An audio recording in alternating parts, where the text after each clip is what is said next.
We just got done recording our monthly over the board chess recap video. As you can see, I'm tired, but I'm still fairly young, so I recover quickly after a few days of sleep and no online spiraling chess.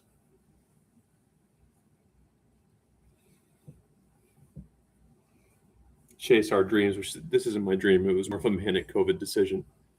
Well, I was still very young at that point, and I wanted to be in St. Louis or Kansas City anyway. So St. Louis had a major chess club. They found not the chess club in America. All right, fine, we'll do it. Otherwise, I would have quit for sure. So try something out of the ordinary while we're young. Don't have regrets when we're old, but don't neglect beautiful things like having human kids if you want them, or a puppy. Because I'm Dad's best friend. Good girl. All right, I'm hurting, but I need to take her butt to the disc golf course. Got hair all over me.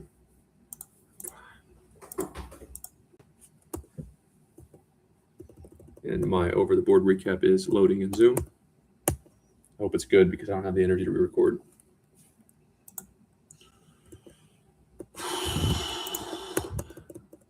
While my Zoom is converting, a little bit of online chess. That actually might be good to watch. I messed up my rating a little. Not terribly.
I'm gonna try to be a little more manic this month, which if you're struggling for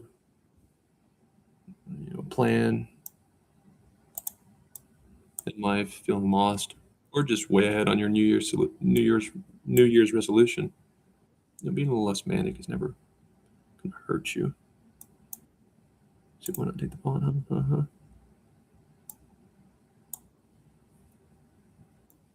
You don't want the pawn? What did my pawn do to you? Just gonna leave it there since you clearly don't want it.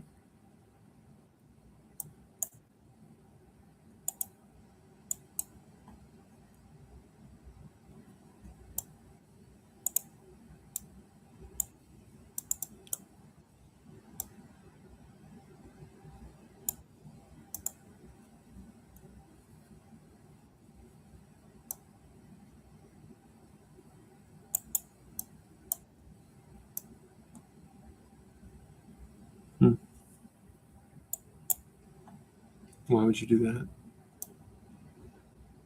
No, I'm asking. Disconnected? Is that your Wi-Fi connection or your brain?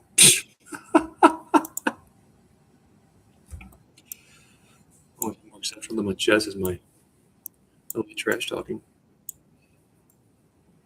Ability to come up with flawless ideas that get in your head with no script. And I always react to the situation. Just a talent, that's all. Speaking of talent, let's not waste all our time telling jokes.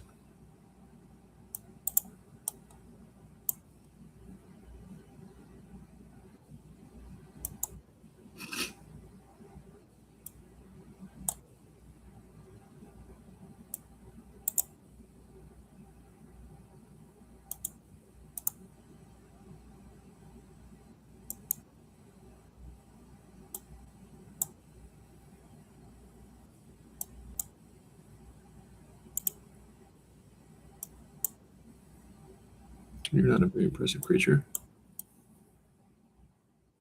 It's just a you problem. That's all it is. It's just an issue with you as a person. Don't take it. It's just a character flaw that's going to hold you back in all aspects of your life.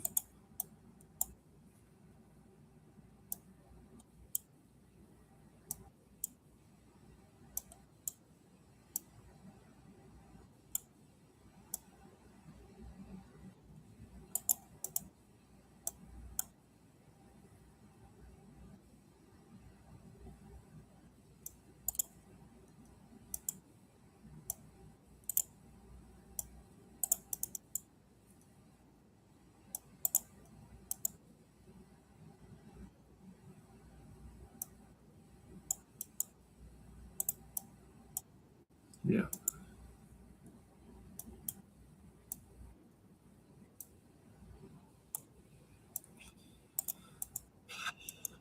Shit. Wrong pawn, man. It's wrong pawn.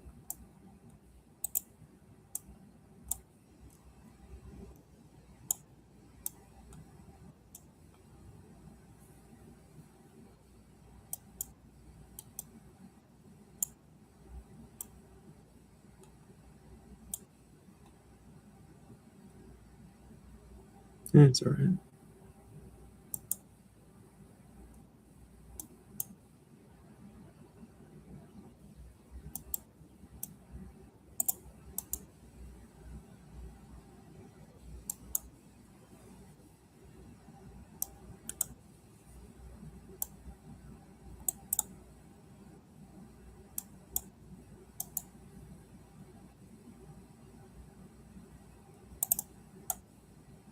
Ah, it's okay.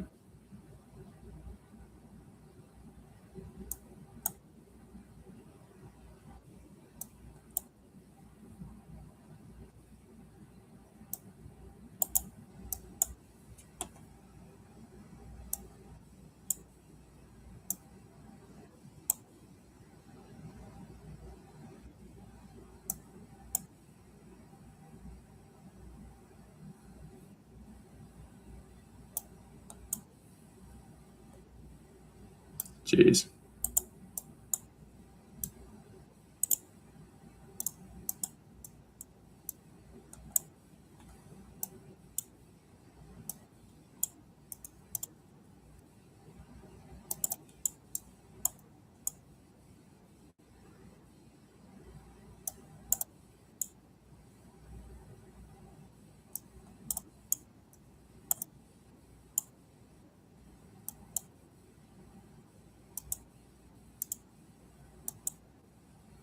Good awareness of the clock. Bad play.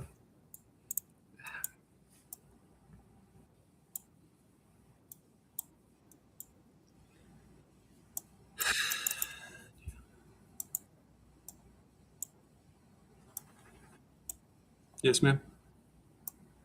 How can that help the puppy?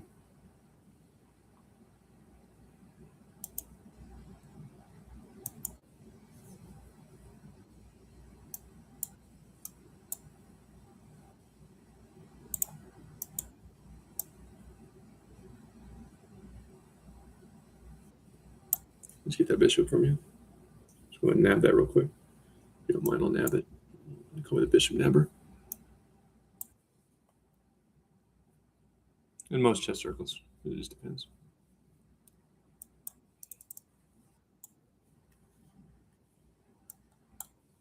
I thought you were the tactician. Depends on the club. No, that's not him. No, I know him. I recognize him from everywhere.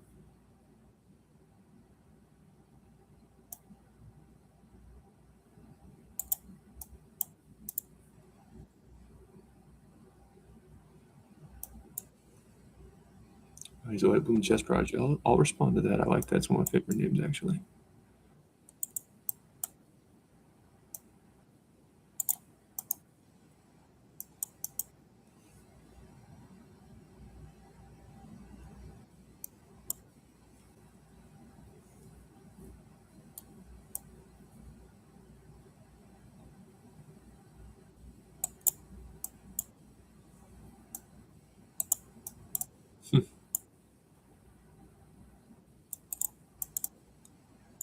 You're low on club.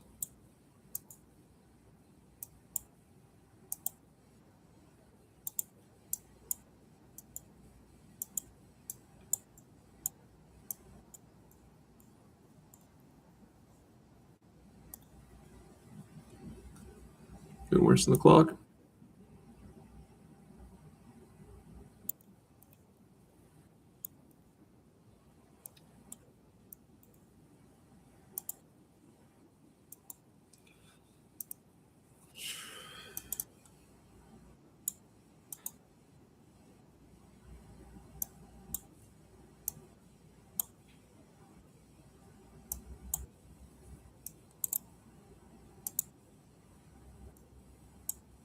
Ah.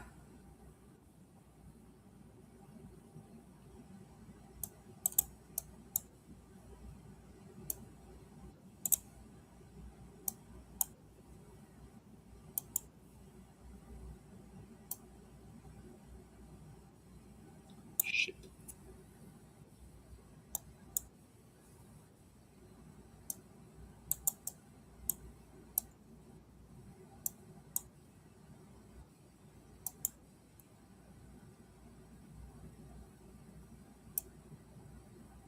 I want to punish that as much as I can, which is a good move, so it's not like I can hurt it too much. Good job.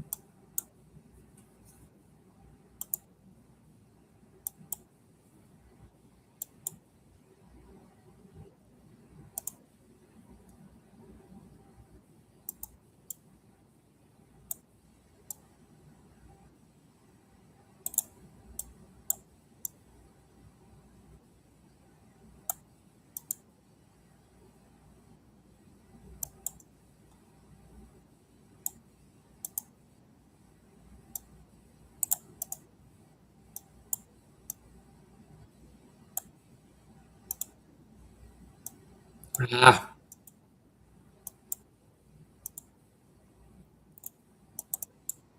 Yeah.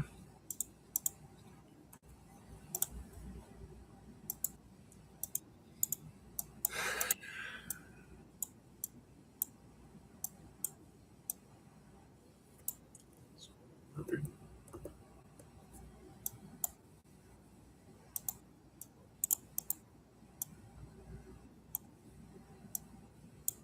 Running into that bad bishop.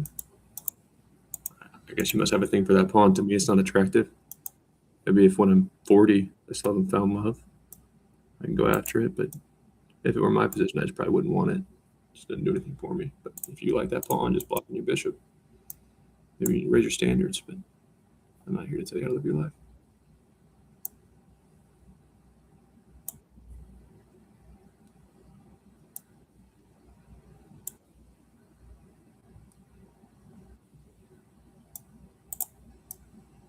Wow.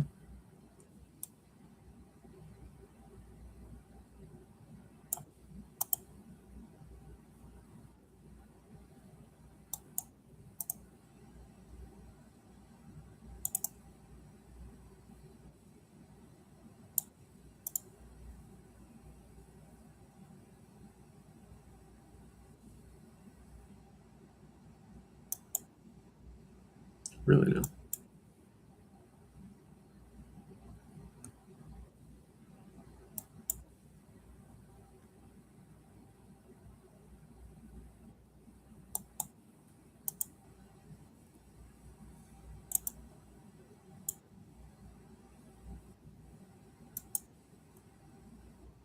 Oh my God, there's a rook in the open file. Wow.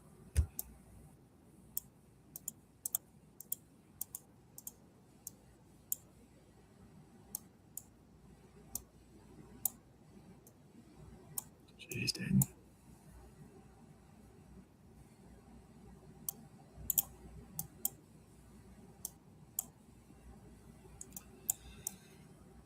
That's frustrating.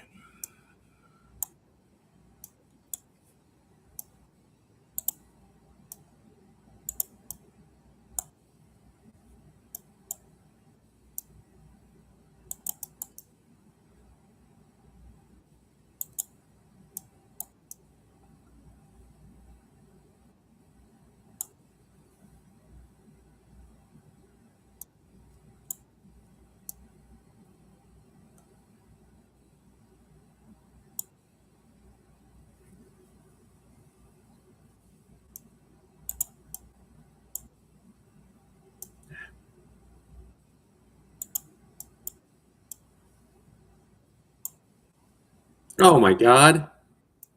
See, I can't be playing like this.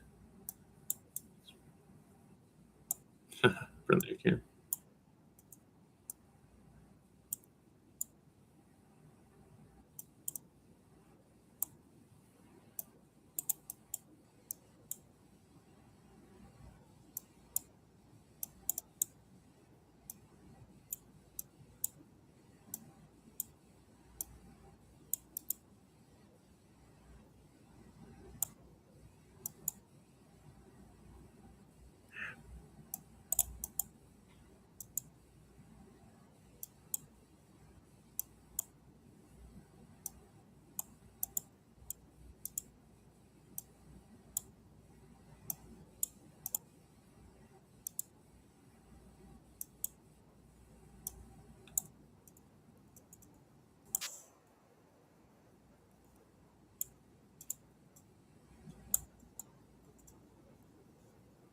It's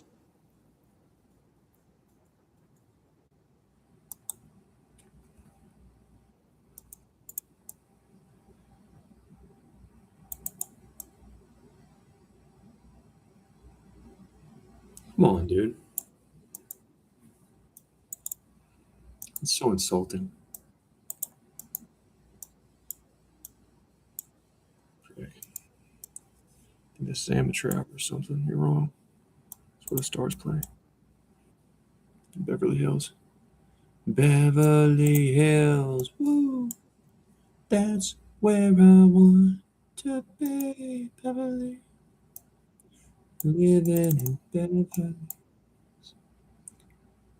My automobile is a piece of crap. Pretty girls never looked at me. I sit back and watch the stars play. Beverly Hills. You want to talk about a song, and therefore a group that made their name off appealing to underdogs and losers. It's marketing 101 right there. Beverly Hills. Woo.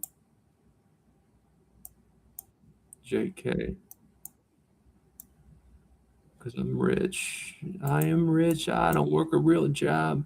I can sing. I'm an A-list band. But everybody ain't making shit. Would gladly cough up 100 grand just to see me strum my sixth string. Beverly Hills. Woo. Remix there. No extra charge.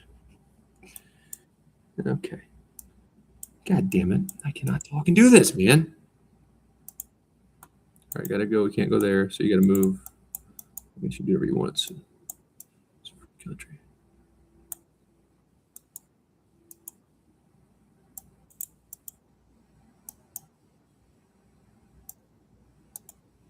Good awareness of the clock.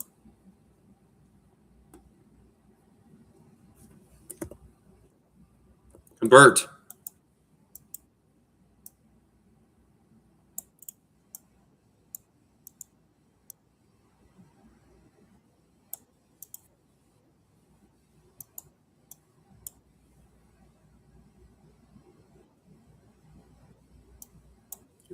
great move. So follow it up with another weakening pawn move, whatever you want to do. That's how to double your pawns for you. How about I just stop running my mouth? That'd be a grand idea.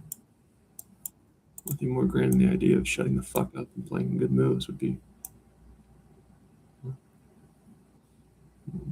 playing a grand piano instead of wasting so much time on its nonsense. Really? Yeah, I guess nothing wrong with it. Fine.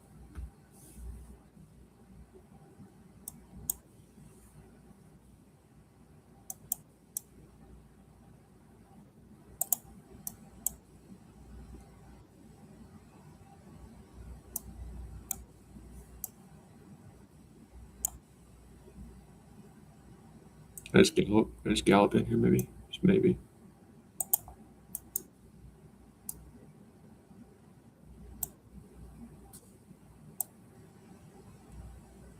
Damn.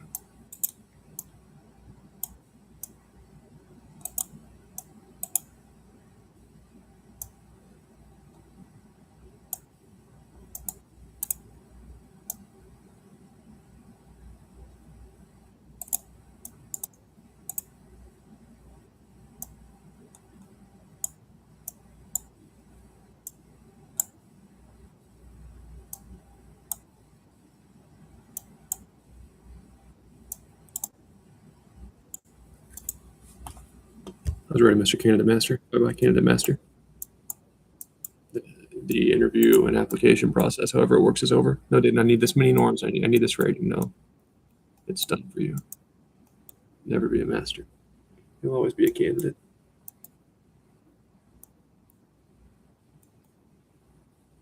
I don't know exactly how chess parties work, but it's better to have potential. You're not there yet. Not everyone can be a grandmaster. I believe in Dayton, technically it's possible. You had your candidate master title revoked, dude. By who? Some online idiot. It's just gonna be devastating for your psychology. I'm a mean chess monster, so I don't care. Ruthless. Grr.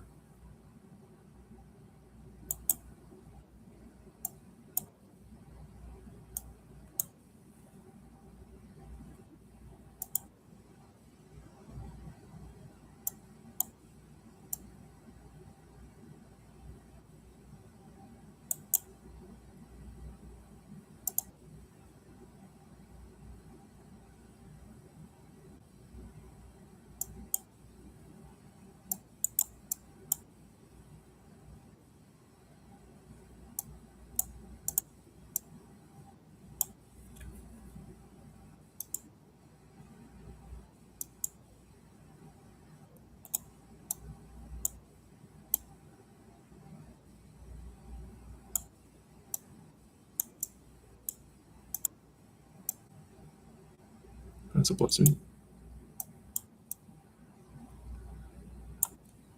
No way. Bye.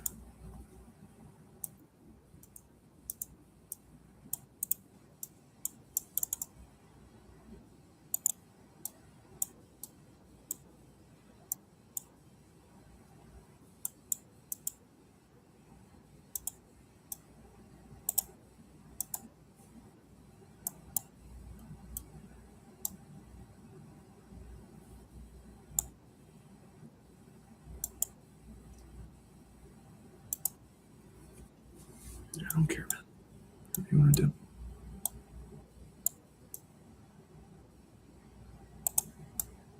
You're just the lonely loser. The lonely loser, the enemy. I have an idea. If you're a lonely loser, how about shit? You make yourself seem interesting. Oh no. How about I pay attention to the damn game? How about that? Wouldn't that be a fun plan?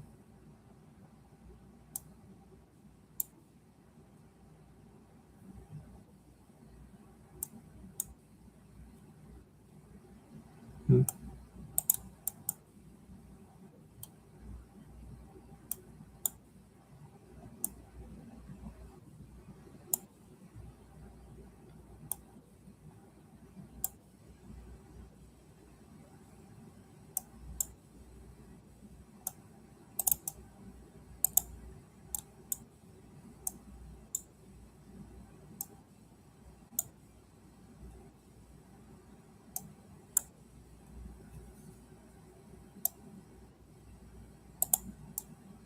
Why is this happening? Oh, that's because my rook is not in line to help. That's good vision. I'm in a bullet game, of course.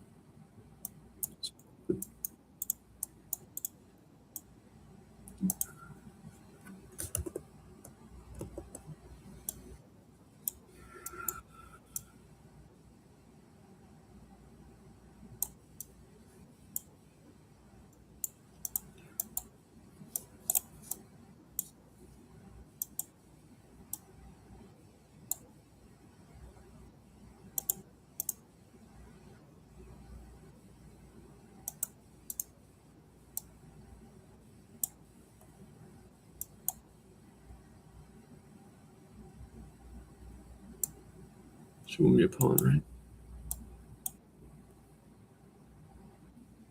Whoa, what am I doing?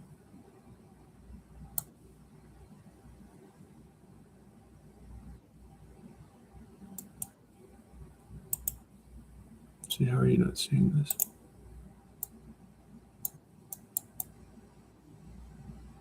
Freeze.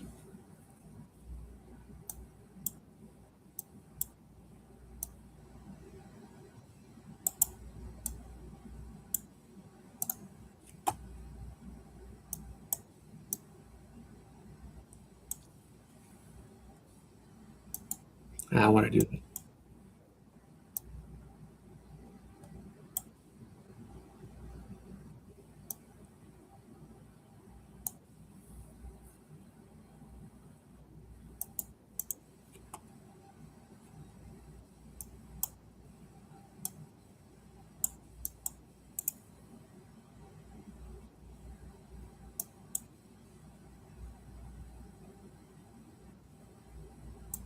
Damn.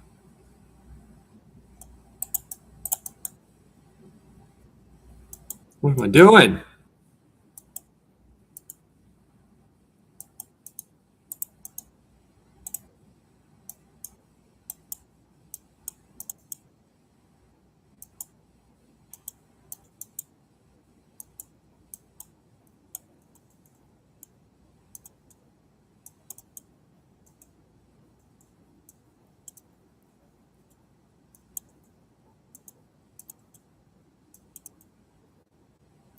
Point two, man.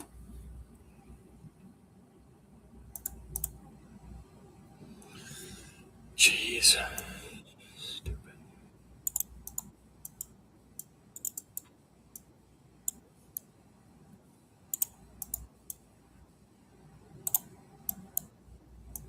Stupid.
Just allow a stupid pin ruin your whole game.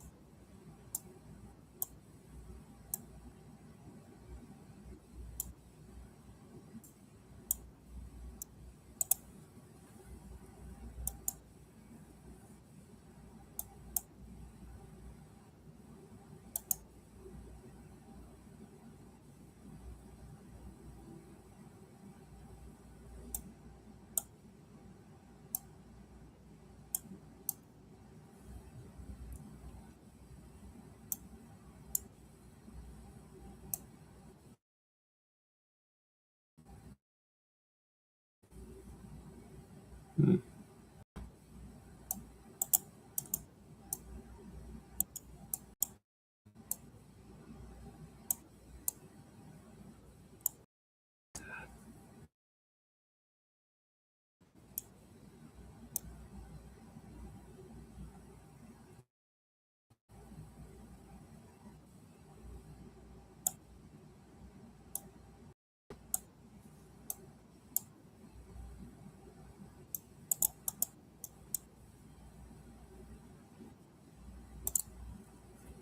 Is my Zoom video already?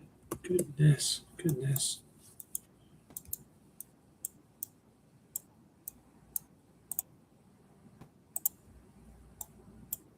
one of those where I felt like I made one too many pre-moves on this piece. Apparently not.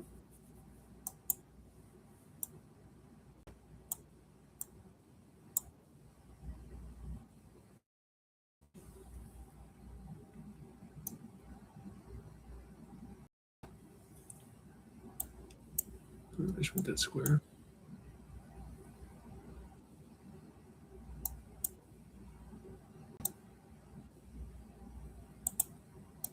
Some ghost thread. It's not even real.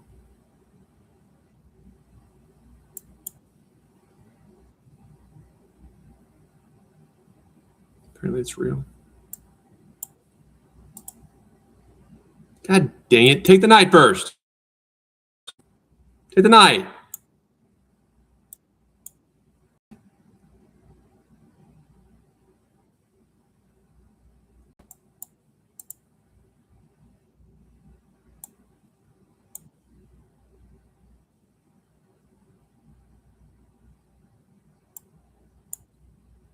Oh no. It's okay.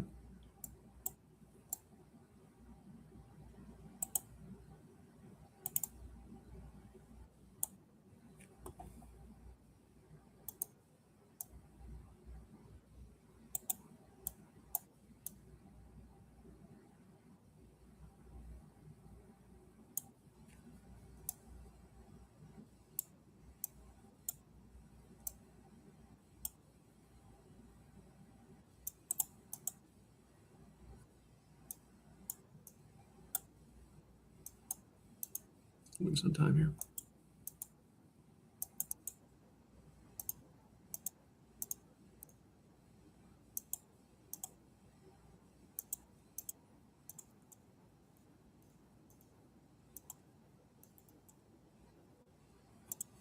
As I did.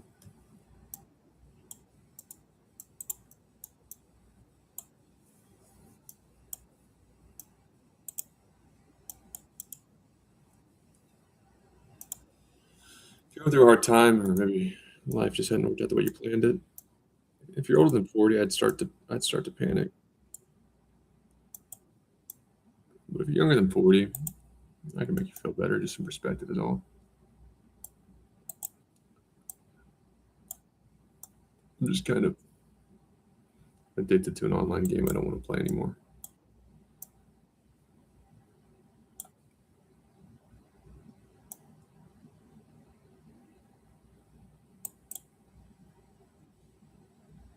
Really.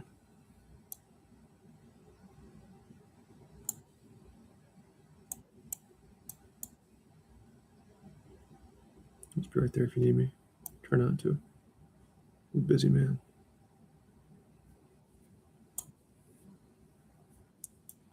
Move away from me.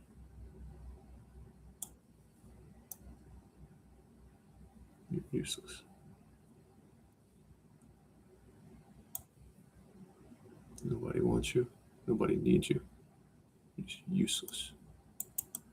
You're useless.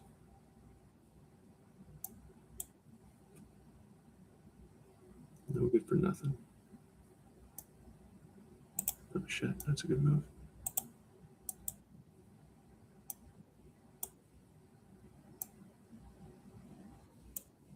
Yeah.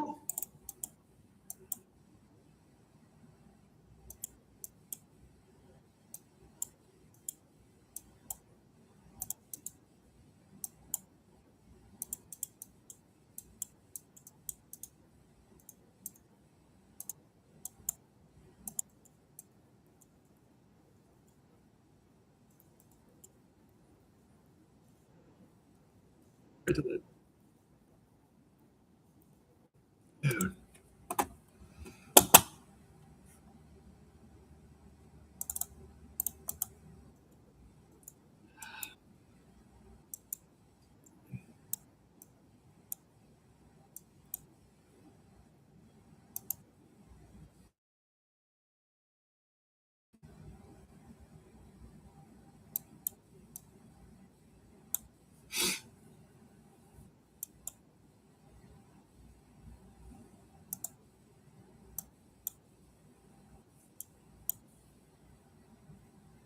That'd be aggressive, man.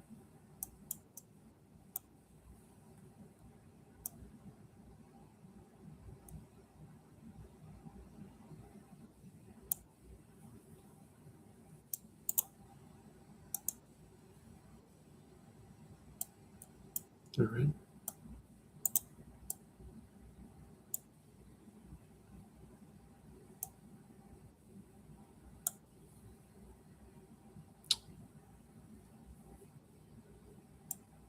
Damn it.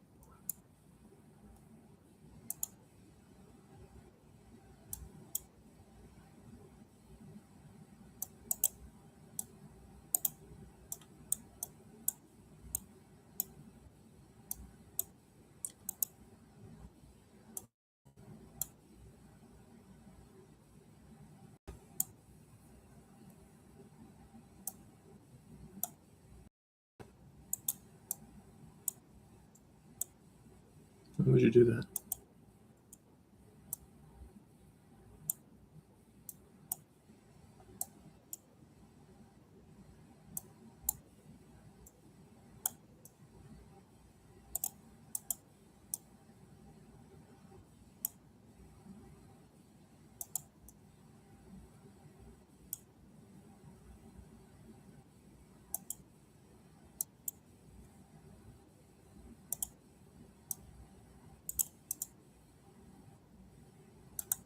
Ah.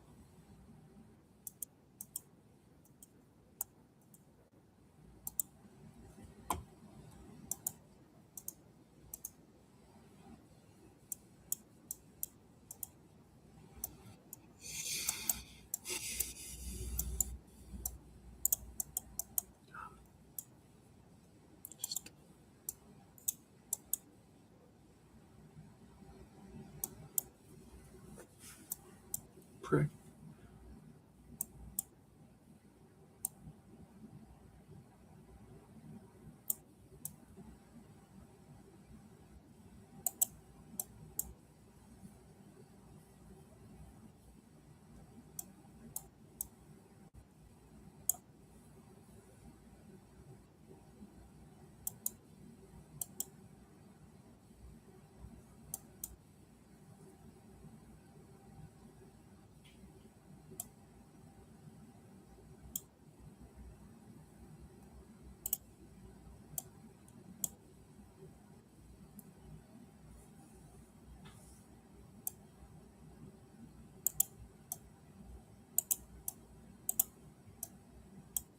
What does that do?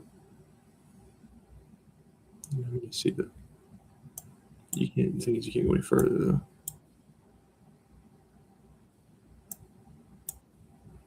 Oh my god.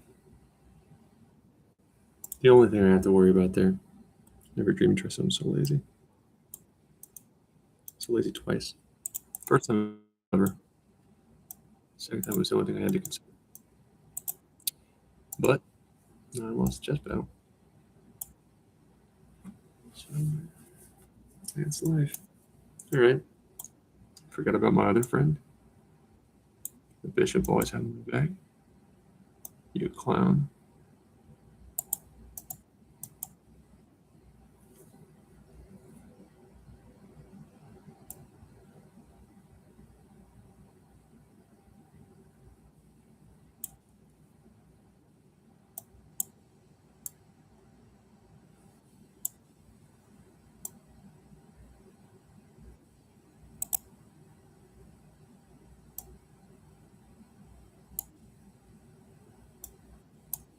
Yeah.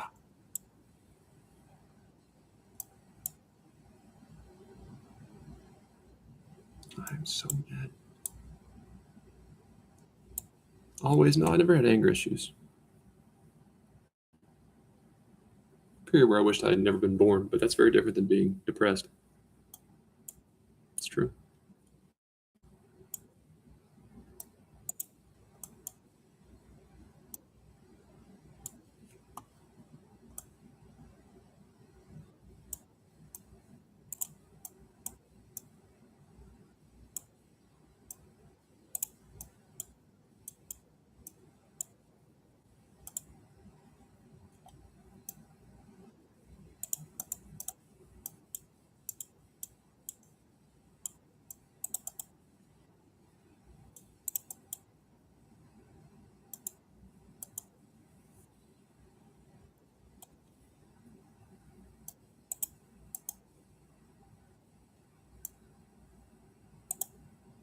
Runaway tractor.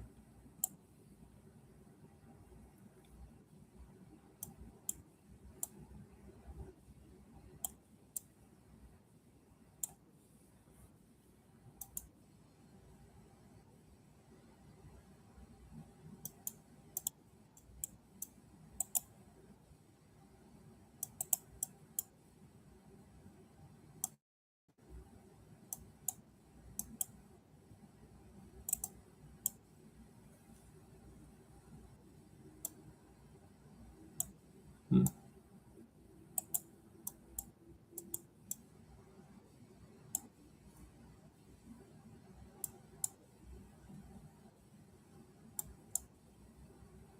No, it's not any good. Um, nah, I still don't agree with you.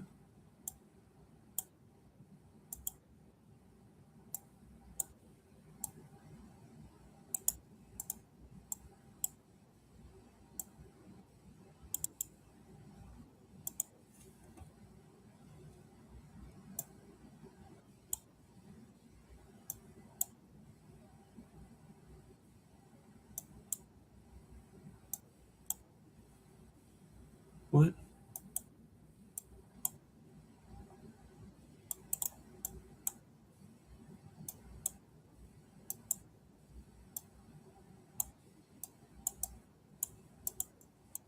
Jeez, man.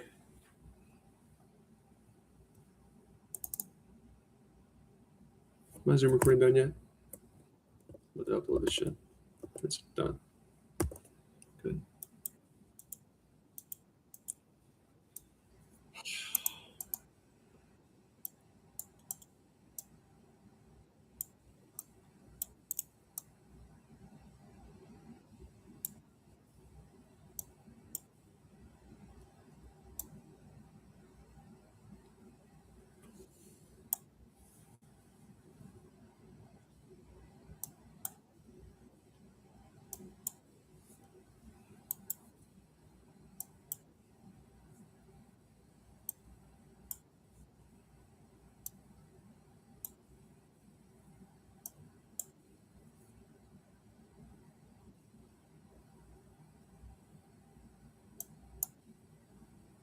Take, take the horsey.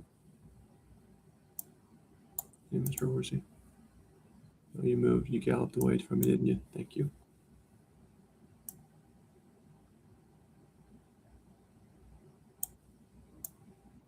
Well, you finally did something right. You loser. You giant loser.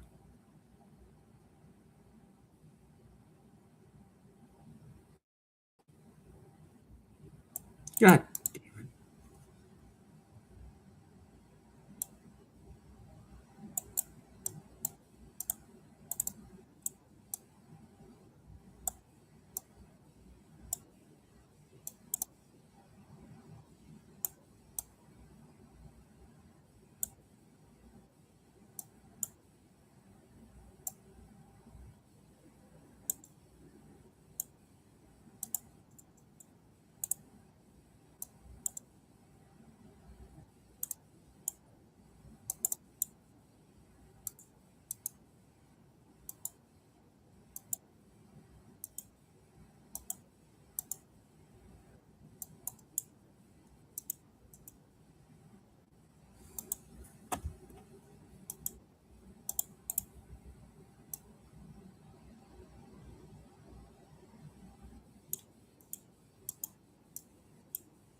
This much a piece trade. This is nonsense.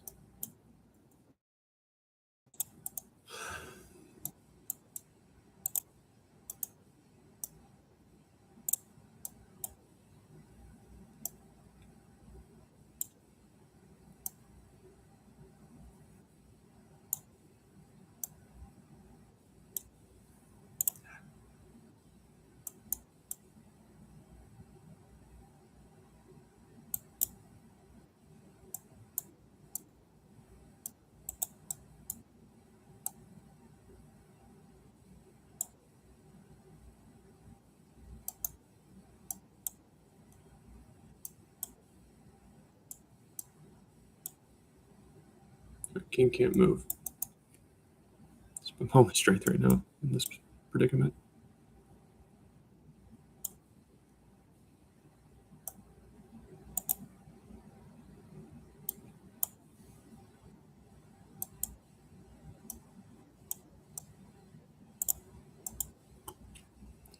Not to mention a lot of clock advantage. All is not lost.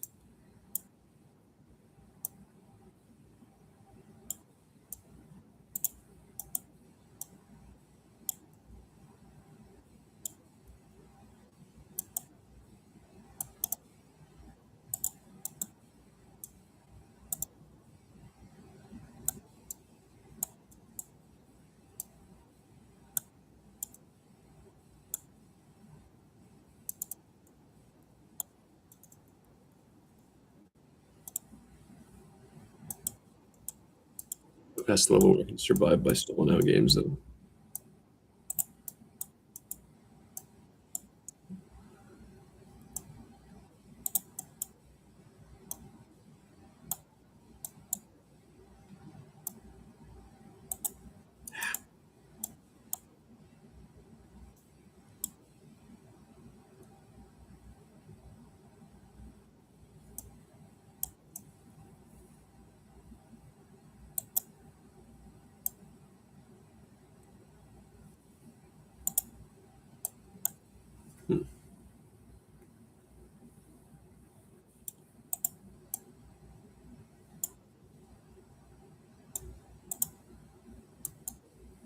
Oh shit. Oh man.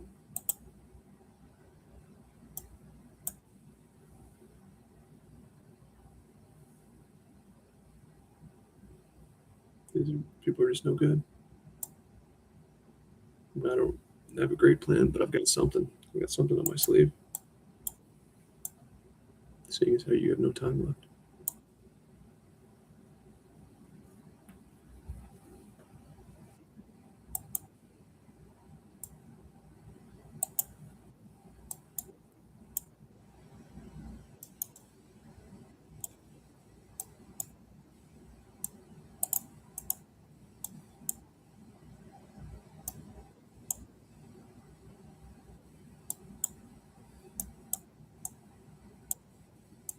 Whoop.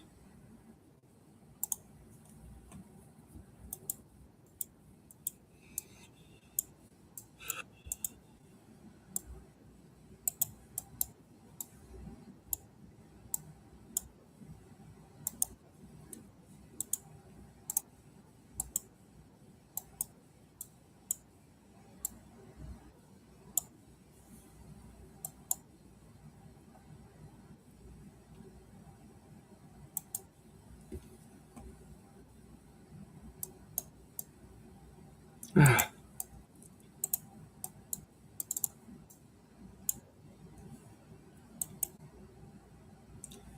better.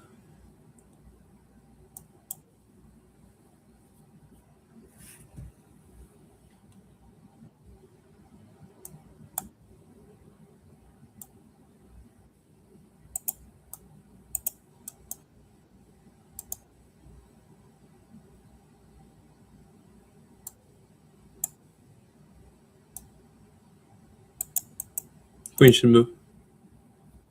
Yeah, good job.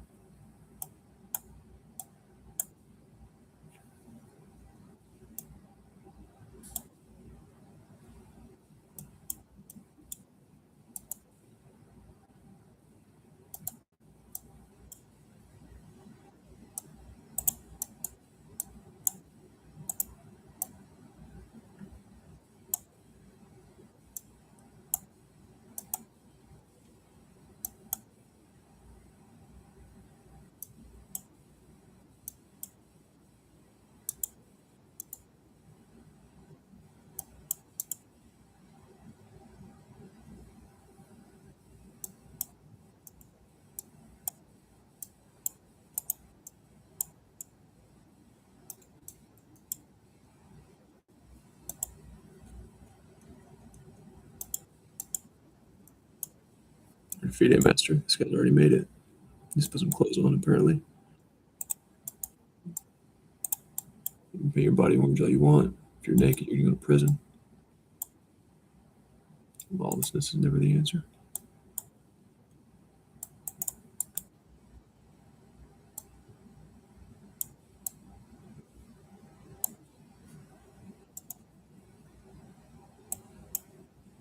You clown.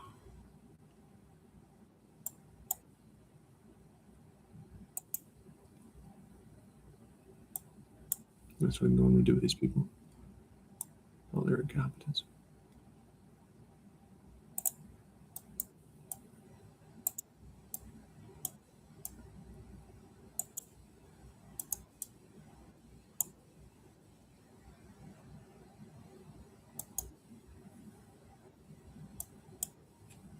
Predictable. Still got you shitting bricks. Help me quit the bowl. We don't need new members. Maybe the clip is full and I'll be getting the same. Tip the pull. Leaving that. Never see with that.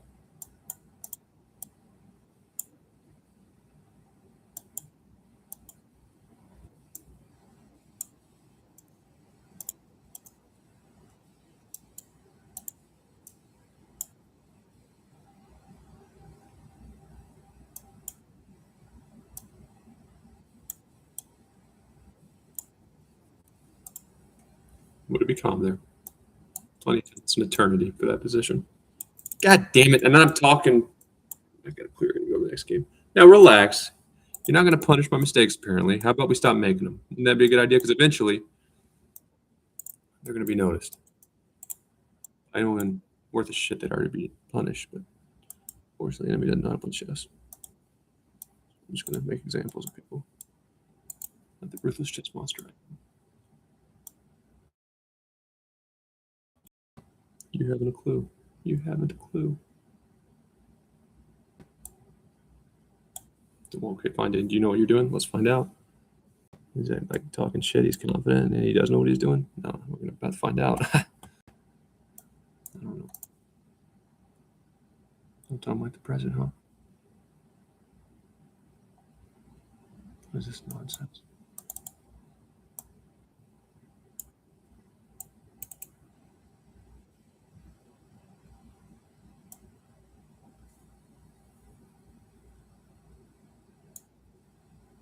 Right? Should be right. Huh? Yeah, that's right.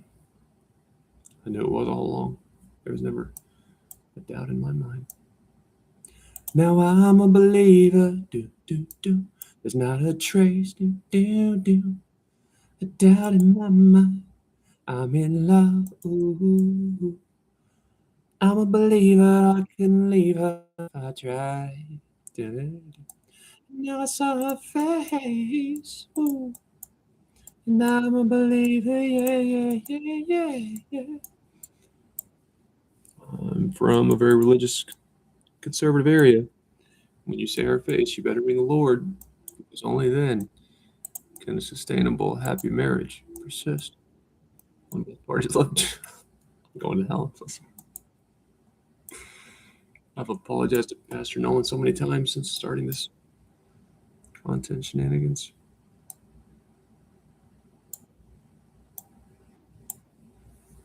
I just think I ought to condition myself to stop talking while I play online chess. God, quit using the Lord's name in vain. That might give me to heaven, or at least improve my chances.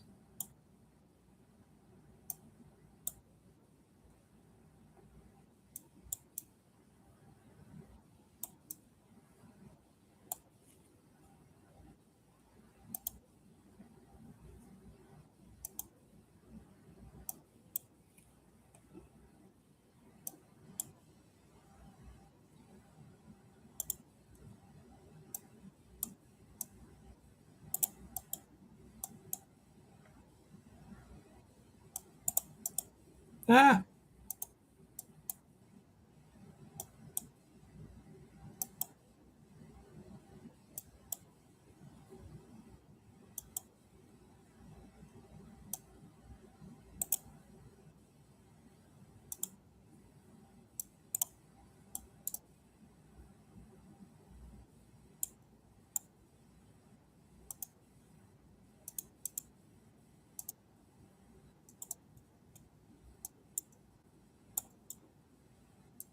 Did you just get this right? I was about to say.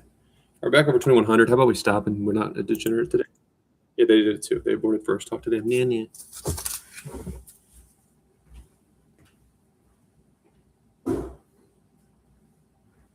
And then I saw her face. Yeah. Now I'm a believer. Yeah. I made my dog disc golf today at least once, probably twice. So I'm no glad they're in favor of destroying both my online rating and my over the board rating. I don't think I'm giving away any sensitive information when I do this, but look at AI, look at the hacks. If the SolarWinds hack can happen, do you think my identity and my passwords and all my socials are safe? Fuck no. Mr. Beast isn't worried about it. I'm not worried about it. Too busy living life, you know. Put that on a feel-good poster. Hang it on my wall. I'm scared to death. I think we're fucked. Oh, man. Because to survive in the world and have much opportunity in life, unless you can dunk a basketball behind your head, you got to pretend we're not fucked or you'll get fired. It's one of the main reasons fucked. I could go down a long list. But I don't want to be a pessimist. So. But one of the beginnings of our downfall is comparing what my generation is starting out in, the age of AI, COVID lockdown, comparing that to any other time in history, like there are any similarities. That's the main reason we're just fucked. You're operating with an incorrect roadmap or an incorrect rule book of the game we're playing, which AI is rewriting the rules of everything. I don't see how that ends well. I'm just going to call this Real Chess again because I didn't get a reply on my applications from what Neiman calls the Mafia. What did I call it? What did I call it prior? What's up, Cynthia? Santogana-san? That's fascinating, man. I'm just going to call you S because that's what your logo says. Oh, damn. I'm over this. Real Chess, June. Be consistent.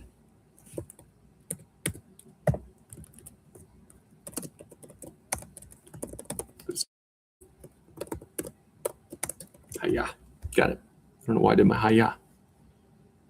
I usually want to find a sweet chess move, which is all the time. What was I doing?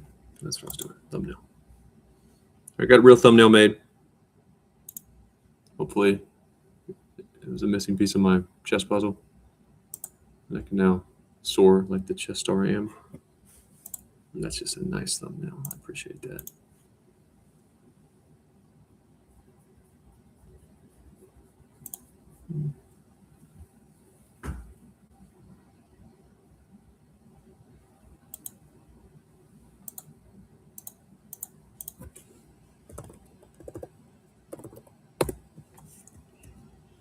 All right, let's save as. I don't think it matters.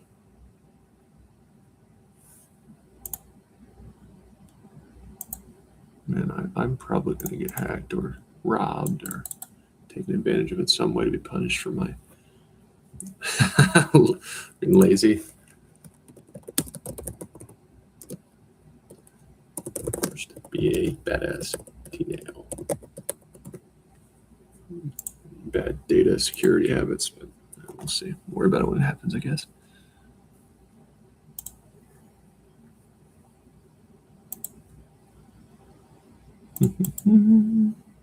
Yeah, I'm into it. And into your self-dating. Yeah, I am. I'm pretty sure that's what being an influencer is all about. I'm influencing stuff. Just love myself. And anyone who says that's not the way to live, just look at what they do. Look at who they hire.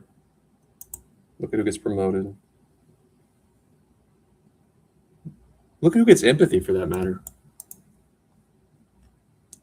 You're so kind. You're so unselfish. Yeah. What happens to Jesus' disciples? They mostly got killed.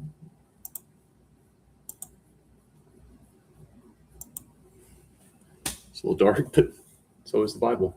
Hey, Nova. How's that athletic puppy? She understands where she going. Where's she going? Hey, no. Hey, we're going to go play. We're going to go play on the disc golf course, okay? You're going to watch that throw, then I'll watch you roll, and then I'll throw again, and then I'll watch you roll. Yeah. We'll clap for each other. Let's go. Actually, let me. What was I going to sing?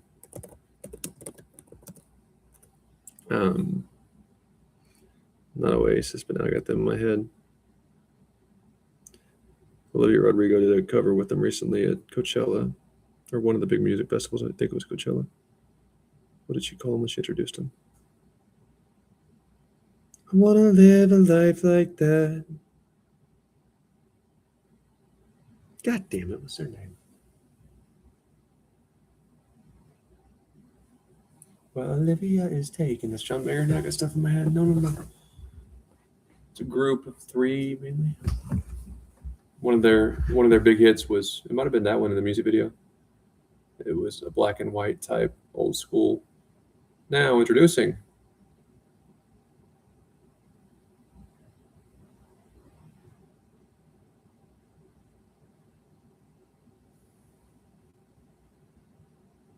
Weezer. Oh, hey, oh. That's the video I was thinking of. Okay, we're good. I'm just like Buddy Holly. Oh, and Mary Taylor Moore.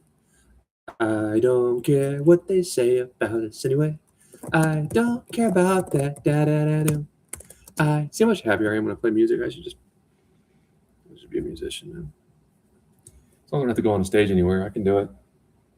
I got some tracks on my TikTok, and I got some into chess. I never really looked at my analytics for any channel since I barely had a social media pre-COVID. So the Weezer. I'm so tired. The Weezer.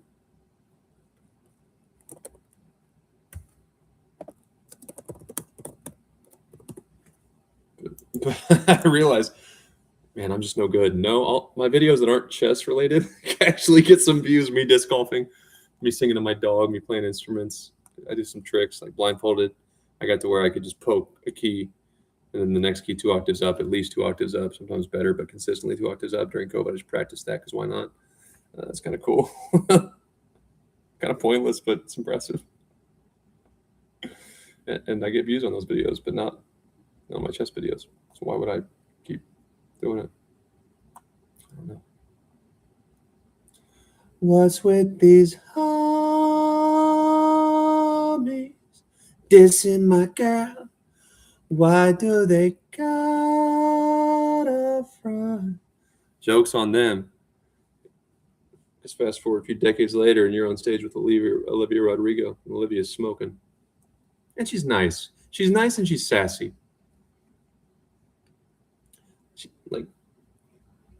I go back and forth on Ella Langley. I think Olivia Rodrigo, I'm not talking about looks. I mean, I am talking about looks, but personality-wise, I like controlled sass, I think. And I like competence. I don't know that I like intelligent women. I like competent women. And if you're intelligent, male or female, you're probably going to be good at a lot of things. And if you're good at a lot of things, it's hard for a woman not to be a bitch.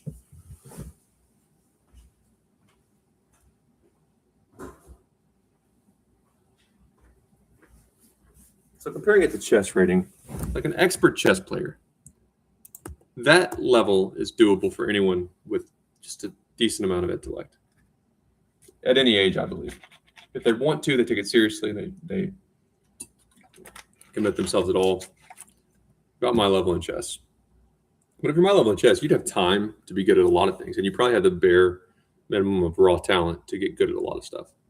If you're really good at everything, you might be an arrogant prick. But to get to Olivia's level or like a chess grandmaster, even if you got everything going for you, which she does, you had to spend so much time, probably during your youth, getting really good at that specific thing.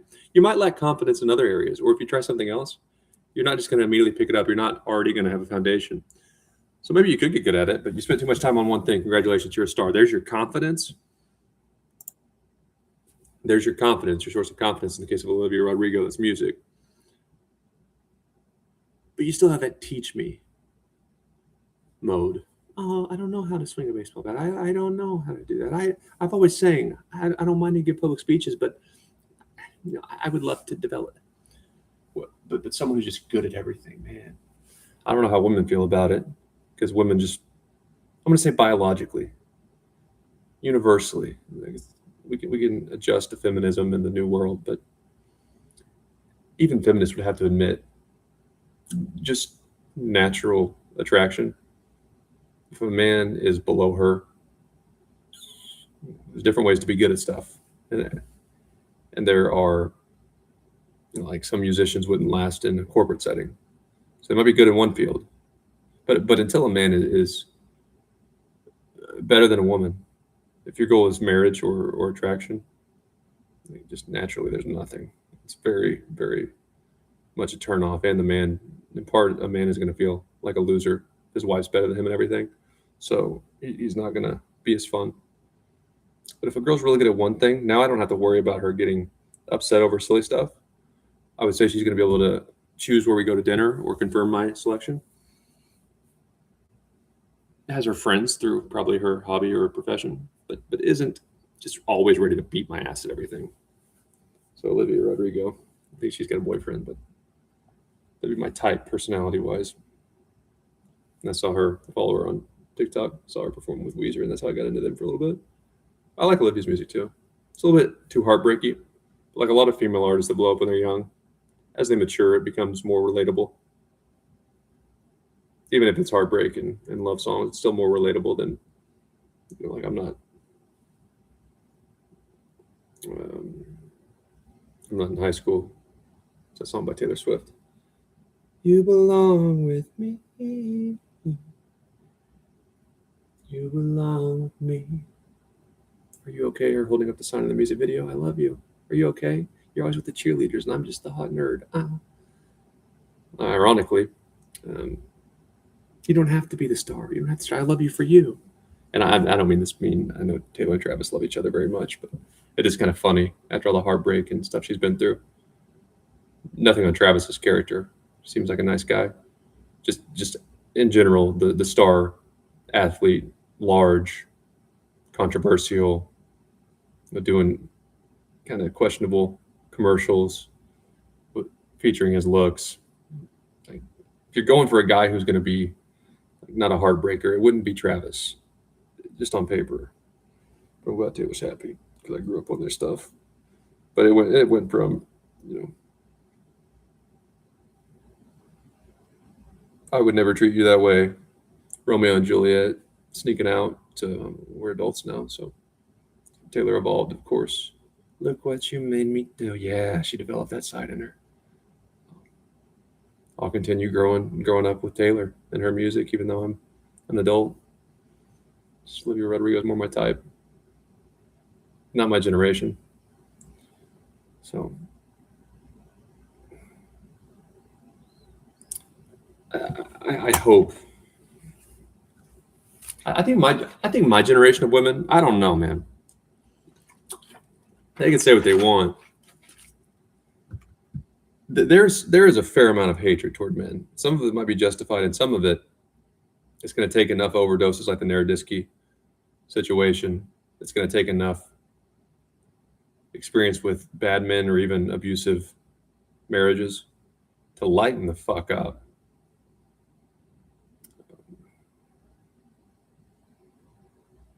It's crazy. It's crazy. I've had friends go through it. That's in part why I'm playing chess. I'm playing chess for at least 2 more years. The way I see it, with all the change, if the world can change as much as it has, and I'm not saying we should go back to the Stone Ages, but men can start waiting until 40 to get married, because I've had friends go through it. I've got a loved one going through it right now, not much older than me. And every one of those sad stories, I like to listen so I can learn, and I don't want my friends to hurt. I've also Uber driven a lot of people, so I've heard crazy, happy stories and then some really bad breakups and custody battles. But like, it all ends with I'm ready to do something now, like what I'm doing with YouTube. I'm 34. I've got a few friends that are a little older than that have went through it. I'm ready to do it now. It's not too late, man. But wouldn't it have been better to have done it when you had a little more energy or a little younger, so it's not as frowned upon, and then to not have to worry about a crazy woman, or maybe you're crazy. I mean, try to be objective. A woman that you don't have feelings for anymore, more compatible with. Trying to raise kids together from different homes while you're fucking different people. Wouldn't it be better to try your stuff now, or try your stuff without those variables and those roadblocks? Of course. So I'm not anti-marriage by any means, or anti-monogamy. But man, I'm certainly not jumping into anything because I'm playing chess. Even when I have bad days, come home to a dog that loves me no matter what I do, no matter how sad I am, no matter how lazy I feel, which I'm usually not that way, but just if I have a bad day, my dog would greet me the same. It's great. So let's sing some songs. I said I got into these guys. I knew their music, I knew their stuff, but really hit it hard when I saw Olivia Rodrigo doing a performance with them.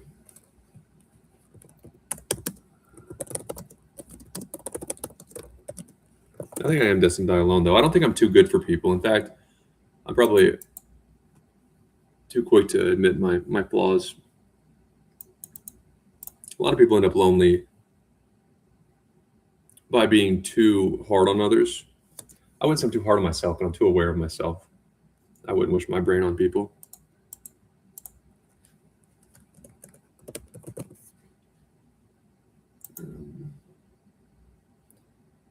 But since I'm being nitpicky, I think if a woman's in the spotlight from a very young age, it could be fine. Might go through a phase where it's too inflating to her ego. But the world, and especially old men,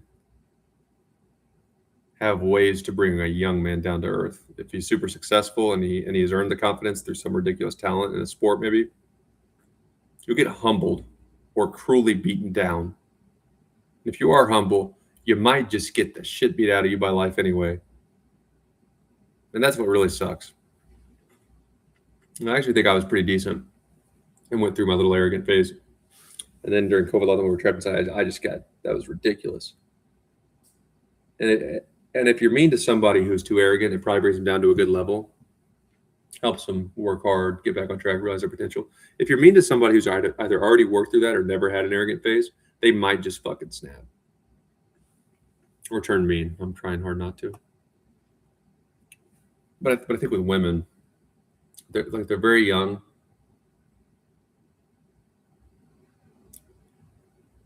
They might have like depression problems because that's just too much for a human. Look at Justin Bieber, look at Selena Gomez, a lot of stars. It's just too much for a kid to handle. But when they grow up, I'd say women are more likely to be very kind, be good, loyal partners, whereas men might go off the deep end possibly forever. But women who catch success at a more normal, like, career age, and they had to really work for it, I don't know.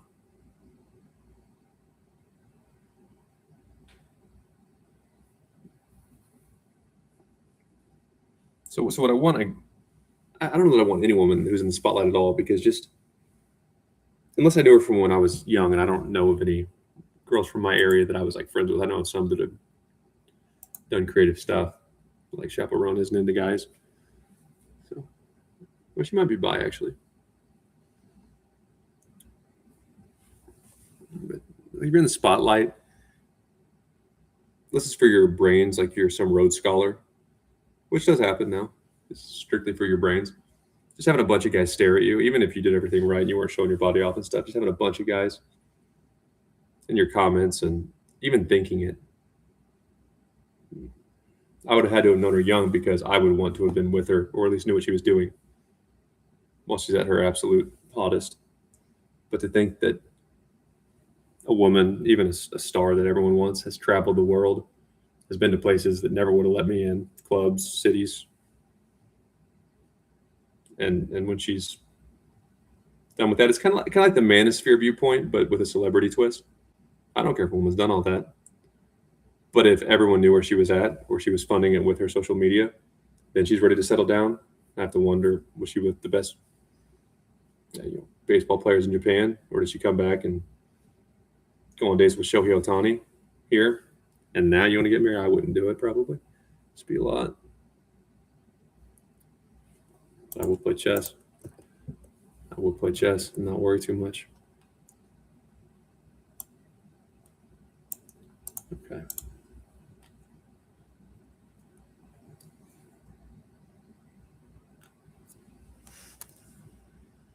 And I also think one more thing. We've went through the man-hating phase. Now we're going to go through the men are immature. We kind of are. The Me Too is kind of let's change men. It was kind of a combination, the man-hating and let's turn men into how we want, domesticated, house husbands, which I'll be a trophy husband. I'd be a damn good one on my resume, stellar. From college education to, because if someone's lighting the world on fire in college, they're going to be too ambitious to be a trophy husband. I did good, and when I applied myself, I did fucking great. A notch below the very best in the class when I tried or cared about the topic. In corporate, I came to like it, but overall, no one was pegging me to be the next VP or anything.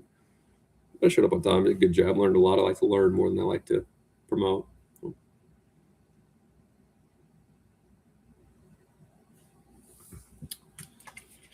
But the Me Too call it out, like the intent was to, of course, stop bad men, quote unquote. You definitely didn't do that because they don't care. Good men shut up. Men who probably needed a confidence boost ran into submission, and now women can't figure out why men don't approach them as much.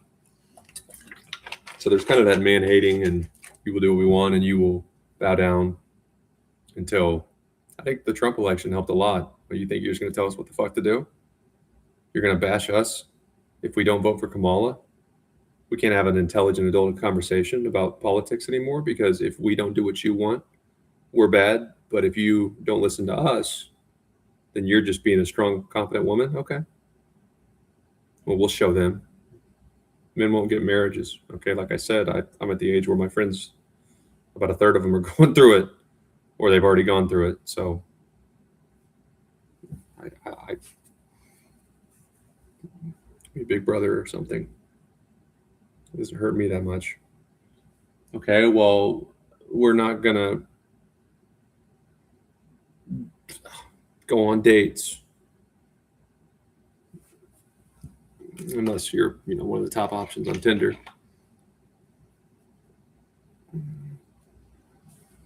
So you guys can all hang out with the same dudes. That is correct. They entertain and all that. That is definitely correct, and it's no one's fault. But no, I'm not going to pay for your dates, babe. Sorry.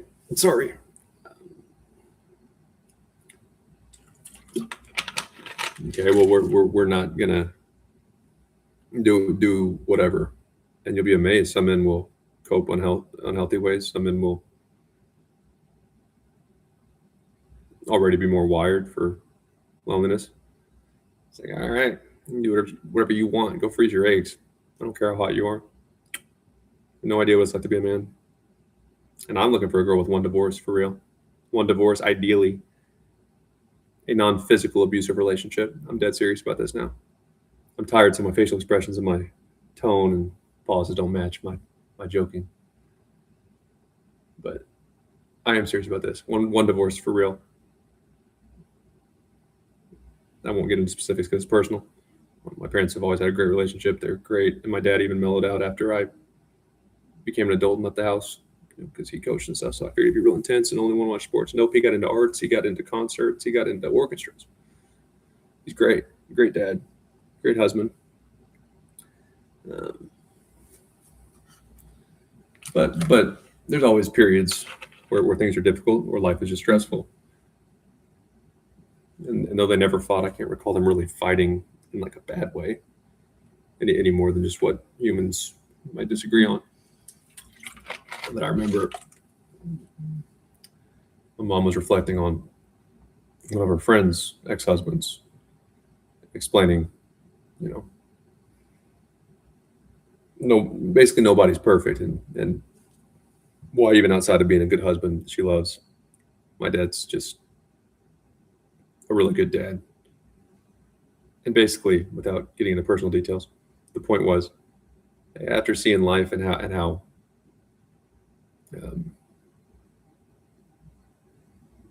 the grass isn't always greener, like a lot of women would be thrilled just to have a good dad. And your dad's not just a good dad; he's a good husband. He's kind. He's all that, but just a good dad.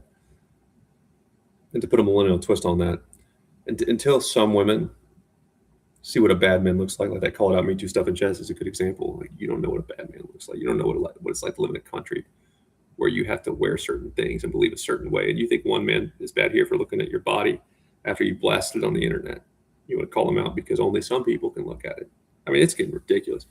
Until some women see or date or even marry really bad men. When you got social media and you always got attention, nah, man, they ain't wise. They ain't wise until they've had one divorce.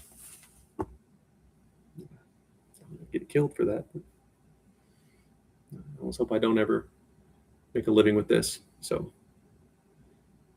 none of my old videos are searched, or what I've said isn't chopped up, taken out of context. But not women today, when they've grown up with social media, unless they got married very young and then had to just really fight the urge to wonder what's out there. I'm not a believer in, I have to go see the world, I have to go get out of my system. No, then it's always going to be in your head.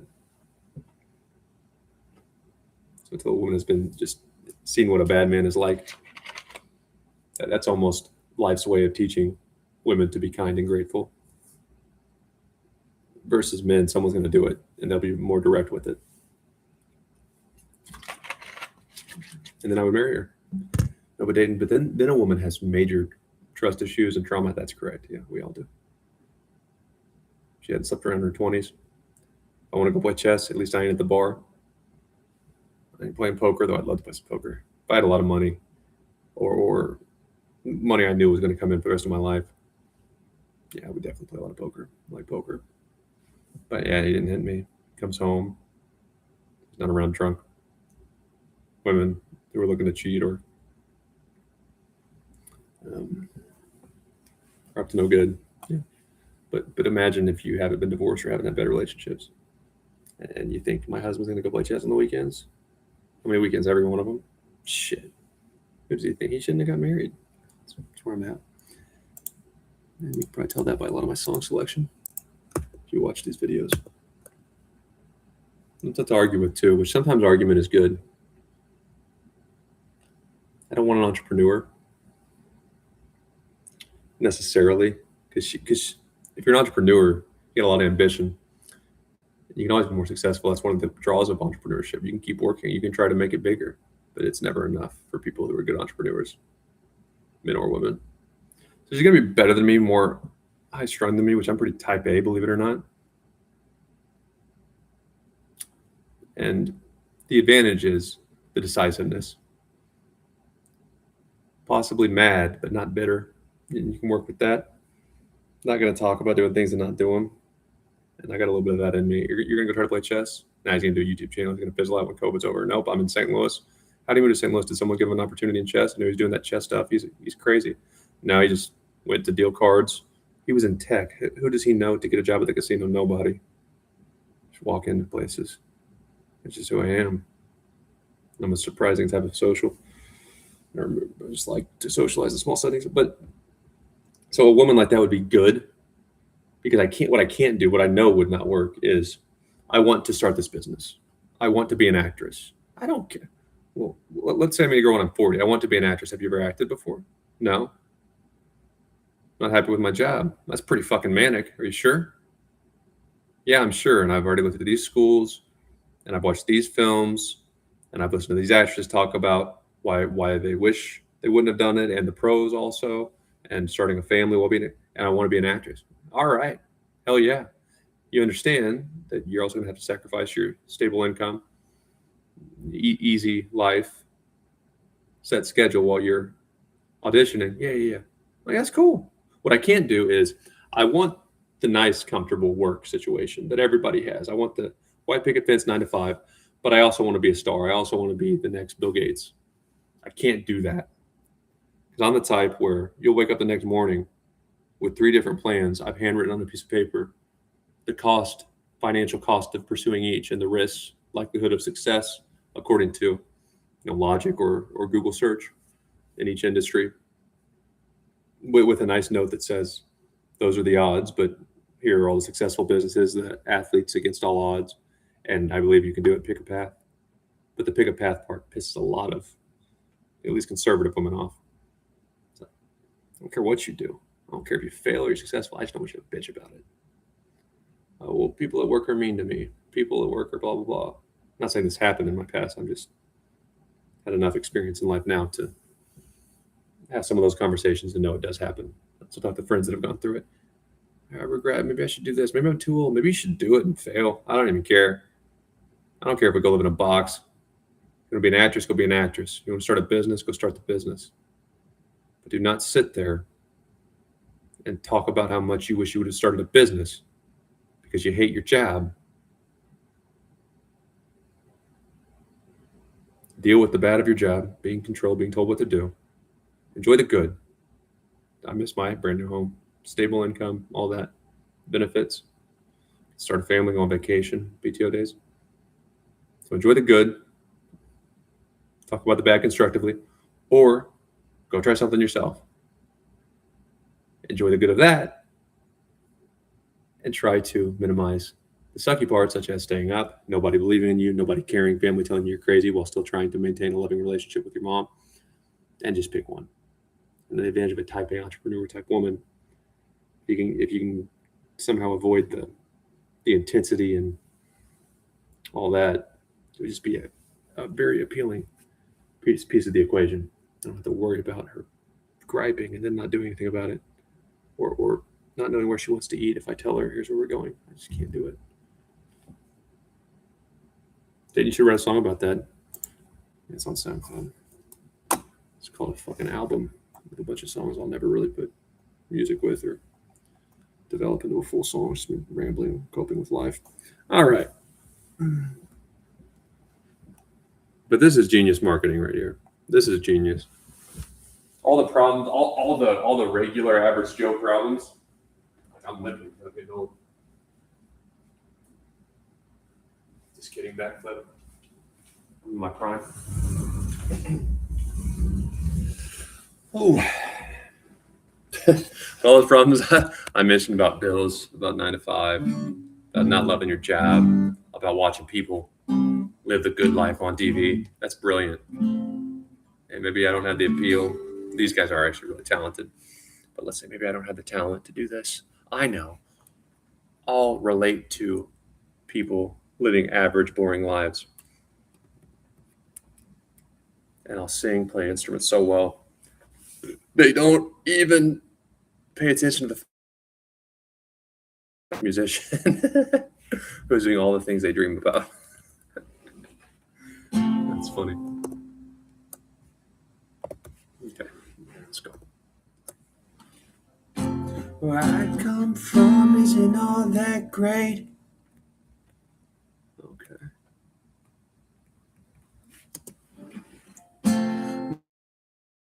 There's a piece of crap.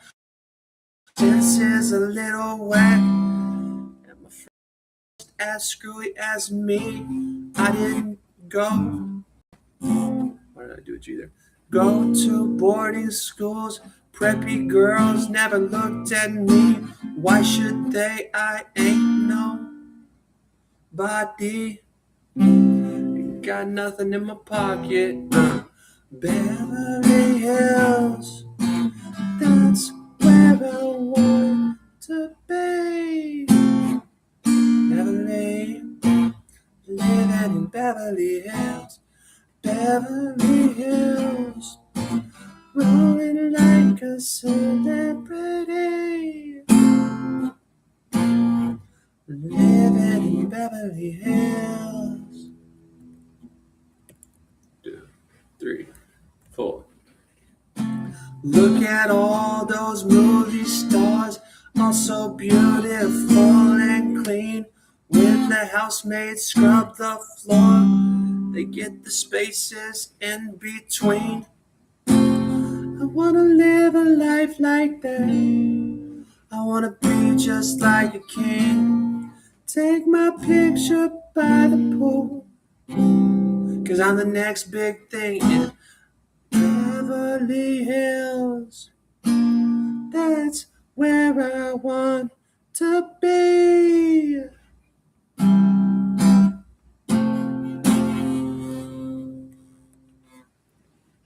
The truth is, I don't stand a chance as he winks to Olivia Rodrigo on stage.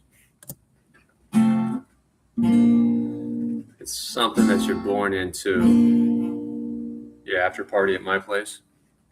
And you said, this is just a music video. You're just taking a loan out to look cool for your music video. No, I'm fucking signed.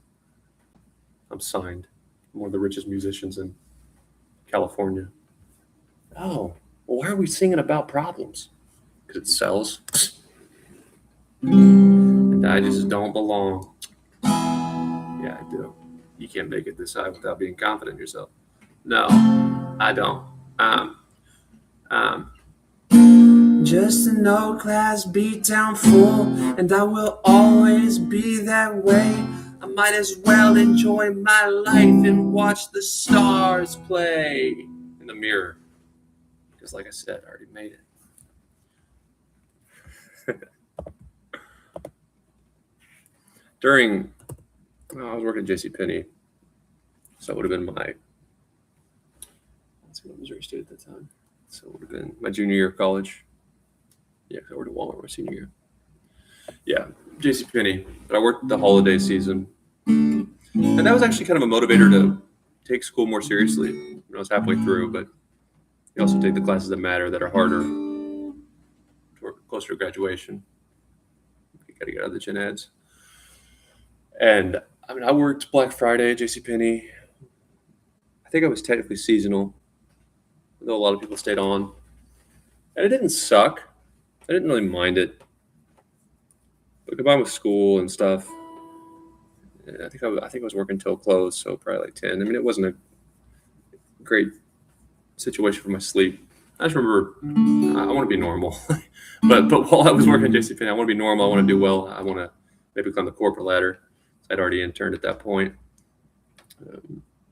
I would rather do what I saw in the summer than this. I think it's the workers, these are great people, but man, life would be easier.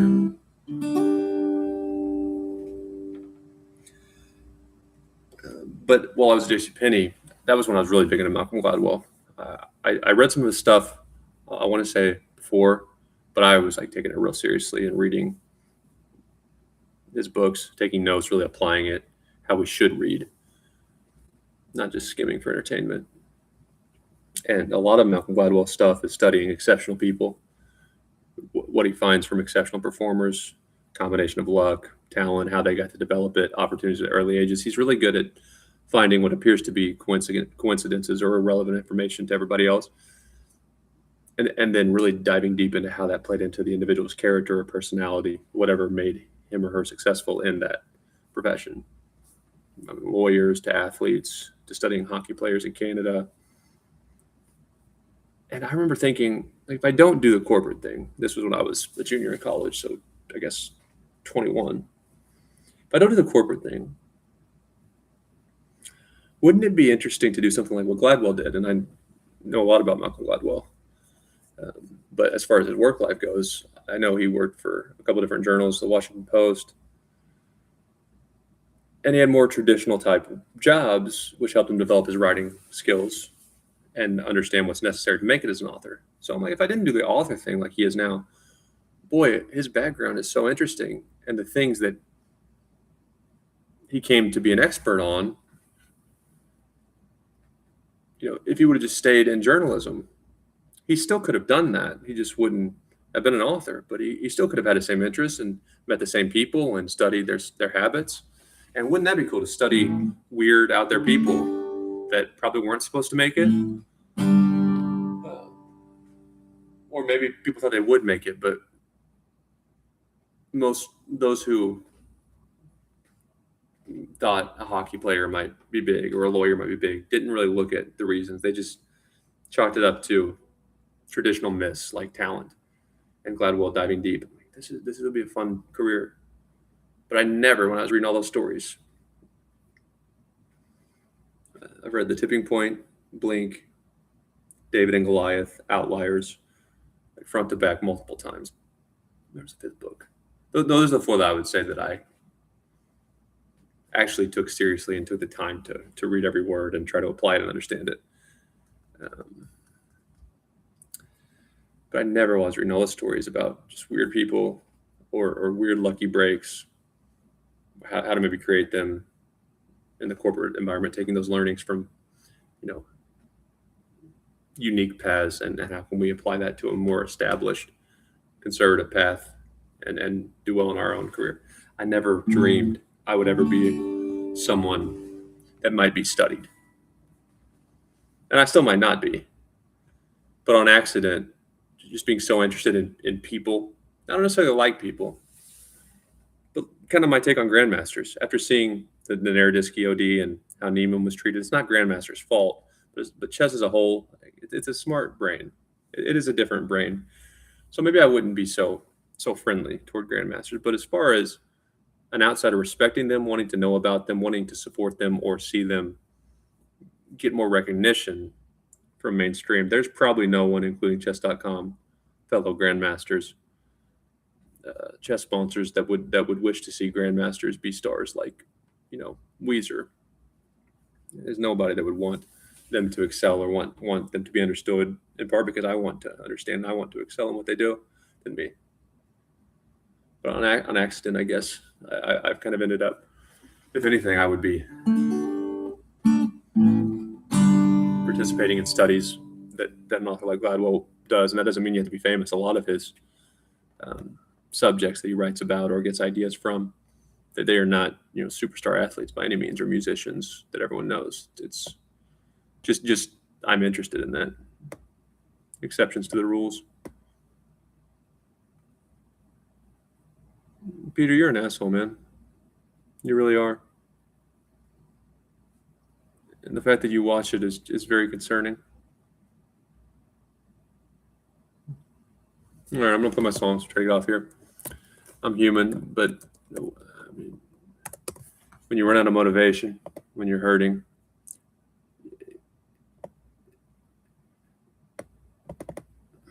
I'm just trying not to be like Peter, man. And if someone is spiraling, having a downfall, how about like Daniel, man? I'd say a lot of my streams look like his before he died. If someone's hurting, as long as they're not like physically dangerous, maybe they're going crazy. You never know. Try to give them a chance, or at least be nice to them, because the alternative to someone like me continuing, and clearly I don't feel good, I don't look good, I'm not happy, I'm lonely. But the alternative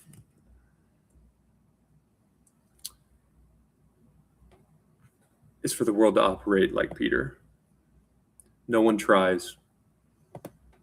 Hate America, man. America has rebuilt countries after wars when many would have destroyed them further. America is not perfect. Nothing is. But some countries might build nuclear facilities next to a school just so America can be the bad guy. They hate us so much they don't care if kids die. That way they can say, look, America hates children. America blew them up. How about you don't put a nuclear plant by a fucking school? America has its problems. We do a lot of things right. Politicians, people in power have always been corrupt. It's just history. But America is so much better than almost anywhere else. And when we're divided, we cater to everybody, which is part of the reason I ended up here. You want to invade my private life, act like I'm some terrorist, act like I'm losing my mind before maybe I actually was. Maybe I am now. Other countries laugh at us. If you make an American's life hell, it's not about liking or disliking, like my stance on Hans Niemann. It's not about liking or disliking him. It's India has their shit together. India supports each other. Gukesh is about to fall below 2,700. even his opponents, his rivals in India, they want to stop that. How can we help them? Because we're a team. And we let other countries talk shit on us while an American is hurting. We let a corporation kick him while he's down. R.I.P. Danya. Nobody helped Daniel. If you were an Indian chess grandmaster, people would have been fighting the opposition, fighting Kramnik. And Vishy Anand would have led the charge. But here we just watch a young man die because we're worried about criticizing others. And eventually it'll catch up. But, if I go insane doing this, so far I have no criminal record. I can get it together when I need to.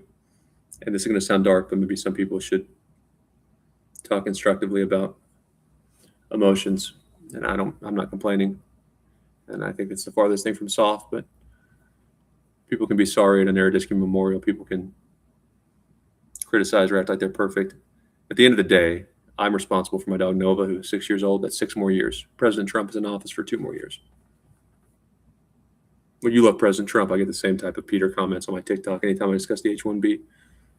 It's not about liking or disliking anybody. It's not about my feelings on immigration. And H-1B is temporary work. It's not immigration. By definition, it's a non-immigrant temporary worker program, not an immigration, a pathway to citizenship. But I'll get the same type of hateful stuff that Peter just gives. I've had people tell me to kill myself. It's amazing how ruthless and how bad some people who don't even know me want another to hurt and fail. It's really amazing. I don't even stream here anymore. I almost never come online to try to get healthy. I mean, I don't need to be doing this. It's too much time alone playing chess that I could be at the club if I'm going to play chess.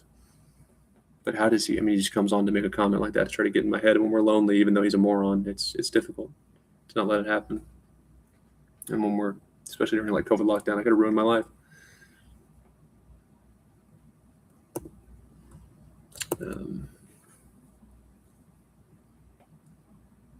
But you think the Me Too stuff, you think, how can men not vote for Kamala? How can, well, because men had to go through what Daniel did and they can't ask for help. That's why. So at the end of the day, and this would have saved Daniel's life. You're his friend while you make anal beads buzz jokes about Hans Niemann, who went through the same thing that killed Daniel. It would have helped him. At the end of the day, all I have to do is make it through my dog's life. So President Trump has 2 more years where at least people don't hate me and the straight white male for being born. I didn't do anything to anybody. I'm not a 60-year-old corporate lifer or politician. I didn't make any rules. I didn't make any firing or hiring decisions or policy changes that benefit straight white men and possibly isolate talented women or minorities. I didn't do that. And even if I were bad at age 31, but especially when I turned 25 during COVID lockdown, I hadn't had time in the system to prove it. No time in the system to prove I'm bad, and I'm already bad. And I got to listen to straight white males talk about how they're helping everybody but me. And they probably should. I'm not saying on average a white white man has it harder at all.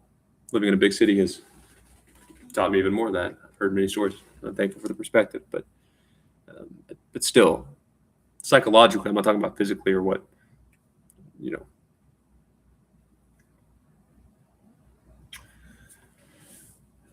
As far as psychologically, like anyone who was hated in the past, it might have been just a stupid religious reason. It might have been whatever.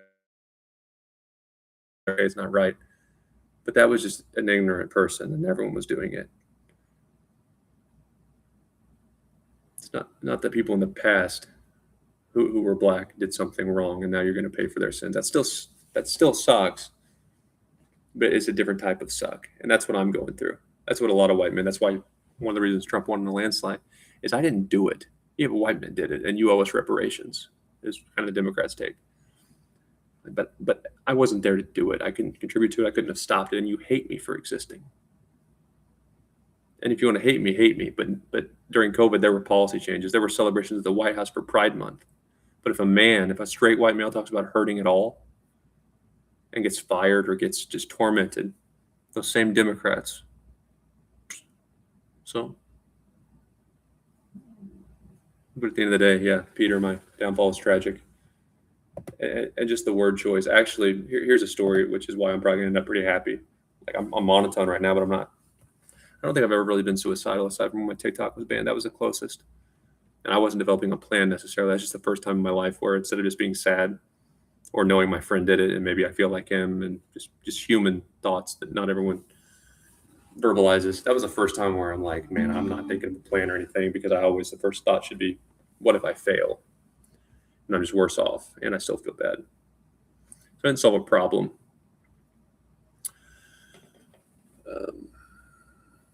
That was the first time I was like, man, I could classify myself as suicidal for a little bit when my TikTok was banned, because I'm watching people talk about terrible things, burning the American flag, threatening lives physically. All CEOs should die. Songs about it. These people are monetizing. Their videos aren't restricted by age.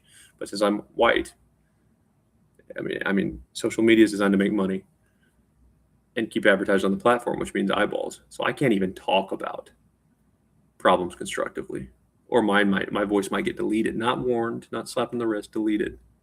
And these people can talk about literal murder and freeing Luigi Mangione. This is absurd. I was probably suicidal at that point for about a 5-month period. But I didn't lay in bed all day. I still got up. Look at my online chess account. It's unhealthy. It's an addiction, but I'm more or less sober, and I don't drink alcohol. So, and if I were as fucked up as Peter says, just look at the wording. The downfall is tragic. Tragic is if Justin Bieber got in a car wreck and can't play guitar or remember the lyrics to his song. That's tragic, because Justin Bieber has already had success. So when you say tragic, he's just mocking me to be a prick. And taking my time, but it also allows me to share my thoughts on important topics. He just wants me to quit at the end of the day, because tragic is when you had something. I made some mad revenue, not near enough to justify my time and energy on this. But one of the reasons I keep doing it also, I'm 31. During COVID lockdown, I've talked to many people via Uber. I've dealt cards who've messed up their lives. And COVID probably was a valid excuse. What they went through, lost a loved one, but they still drove drunk and they still developed a fentanyl problem. I talked to a few moms who lost their kids to fentanyl because they got addicted during COVID. And I went through a lot more than most did during COVID. As far as high to low, just building a house, just finished it, trying to keep it, understand what the H-1B was, feeling so stupid because how did I not know what this was? How did I not try to transfer earlier if I would have known? But also, it's not my job. I wasn't the manager. Just all of that in a hotel room. And I played so much chess after I finally got a living arrangement figured out that I'm just thankful to not be in prison. So that's one reason I continue chess, just the time it came in for me. A dog's life is 12 years. I drink and drive. I drink. It turns into a habit maybe twice. I hit a woman or my ex-girlfriend once because I'm into drugs, or alcohol became drugs, and hard drugs, not just like stimulants. I don't see my dog. After I told my shelter friends, I volunteered at that shelter since I moved to Arkansas, so about 3 years. I told them I'd take care of her. She's mine. If I give her back, which I never would, then I have to give her to them. I have to walk in and say I failed.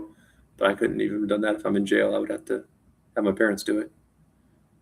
Oh, man. And then my dog knows me as her person. So I played chess, and it got me through it. So that's one reason I like chess, you prick.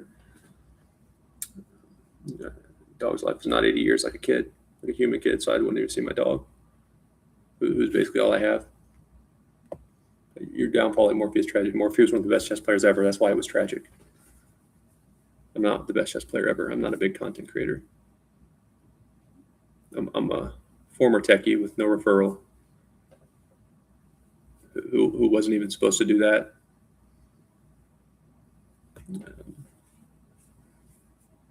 Out of despair, not wanting my mom to be disappointed in me because she works for the company, I refused to quit. A lot of people go into tech if they're American and they get scared. Everyone's speaking Hindi, in big tech at least, where I was at. Maybe go to a different department, maybe leave altogether for something that's not so ambitious. And when I was at that stage, I wanted to quit, go back home, figure something else out. I talked to my mom, a few mentors, said, I'm going to try it. I'm not going to give up. I'm going to get as good as possible with systems. And all of a sudden, well, he's shy. He's not confident. No, I don't know what I don't know what language you're speaking. You're all formally trained in tech, and I'm going to work my ass off. And when I did, I understood what the H-1B visa was. So now there's the PTSD of any time I try and really try. There might be some rule or change in law or different management if I'm working for a company. And all of a sudden, my hard work and my improvement and what's getting me praised and opportunity is now my weakness. So that's a different type of psychological torment. It's not immediate. That's why a lot of people would prefer physical pain, and a lot of torture methods aren't just pain. It's not even immediate infliction of pain or emotional trauma. It's when will it come? And that's what the H-1B did to me. You're going to invade my privacy. You're going to go at my mom. You're going to forge. And I can work hard. You're going to offer classes for me to improve. And then compare me to who I was at age 20 when I was an intern. My language wasn't being spoken in my home country. And I come to find out people I thought were not my friends, but wanted me to do well, are actually incentivized for the American worker to fail and be stupid. So every time I took notes in their meetings, every time I talked to a technical expert, he might have been giving me the wrong information I thought he was, especially when I was a kid, my friend. There are many people who tell the same exact story, slightly different PTSD result. So I play chess. My downfall's tragedy like morphine. No, it's not. One more story. And I might come out smelling like a rose. And AI is going to take all those jobs anyway. That's why you write it down to be logical. Who knows? They might all be screwed. Many of my mentors have been laid off since COVID. And they were way better than me. I mean, they were twice my age. So if they're screwed and they can't get a job in the industry, who do I think I am? You want me to sell my soul for what? For a Zoom bye-bye? When AI is ready? I saw AI breathe. I don't believe you. You're not going to take care of me. But I give an Uber ride. I live in St. Charles, Missouri, which the chances of anyone who watches this or the rerun of this, or Peter being an asshole in Canada, ever coming to the States or knowing the layout of St. Louis, it's not going to happen. But there are bars on Main Street. One can make a living in the 5-mile radius outside of my apartment. Literally just driving Uber, renting a car, driving Uber. So I got a ride from the bars to what I thought was a hotel near my apartment. And I would take my dog on a few rides per week. That way she could get out. I was so tired, I can't run her enough. And that way, if I took her on a few rides, she would get attention from strangers. I could kind of jog maybe up and down the street after a drop off, do it in intervals because I can't run her enough in one stretch. She'll just run for 10 miles. But if I sprint with her, like up and down the street, and then do it again later after I'm rested, then sometimes she gets tired. So I would take her on a few rides. I would make sure the area is safe, the pickup is safe, and then I would be extra diligent when I arrived to make sure the passenger was sane and not too drunk or anything that would scare Nova. If it's me, if you kill me, stab me. Again, to Peter's point, my downfall is tragic. I'm hurting so bad, you're right. But if it's my dog, then you will not fuck with my dog because I'm responsible for her now. So do whatever you want to me, but now my dog's with me. And I got these passengers. They seemed okay, and they were going to a hotel. So you think people for business, if they're at the bars and they have a good rating, or it used to show premium tipper. So bars, I don't think it was a weekend. So I'm like, they're probably here for business, going to a pretty decent hotel. Well, they put in the wrong hotel. So the same brand, but they meant the one in Maryland Heights, on the farther end of Maryland Heights, which is about a 15-minute drive, and most of it's on the highway. So I'm like, I thought you guys were going to the one in St. Charles. No, they might have had a.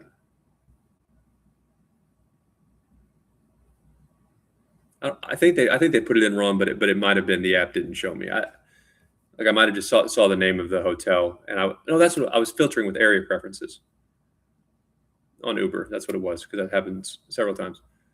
I was filtering with area preferences, and so I can't leave that radius, which is why I took my dog. And most likely, if there's a lot of demand, sometimes Uber will kill the area preferences because they need drivers everywhere. Hey, we'd love to help you stay near your home, but for now we need drivers, so that area preference is invalid. So that's probably what happened. But either way, whether they put the wrong hotel in or whether my area preferences got turned off due to demand, it wasn't the hotel I thought. I take a ton of people from those Main Street bars to those hotels nearby. I'm like, oh, well, you're going there. I can't take. And I explained it. I said hi to my dog, which is why I thought they were safe. It's just two dudes, a little older than me. And I said hi to my dog. They'd be nice to my dog. They're drunk. They're not that drunk. They'll be reasonable. Yeah. And they said, where are you going? I started to go to that hotel. No, we're in the city. And I'm like, no, I wouldn't have accepted the ride. With my dog, I always filter off the highway. I said, well, that's where we're going. Okay, well, I'll tell you what, guys. I live up there. Don't worry about a tip or anything. I know it's inconvenient for I'm gonna go drop my dog off real quick, and then I'll take you guys. I'll just park the car. And they got really mean to me, extremely mean. Like if I did misunderstand or not read the ride correctly, not understand my preferences were off, I'm human and I'm very sorry. But it's not like you're rushing to a work meeting or there's traffic. You're clearly out past midnight.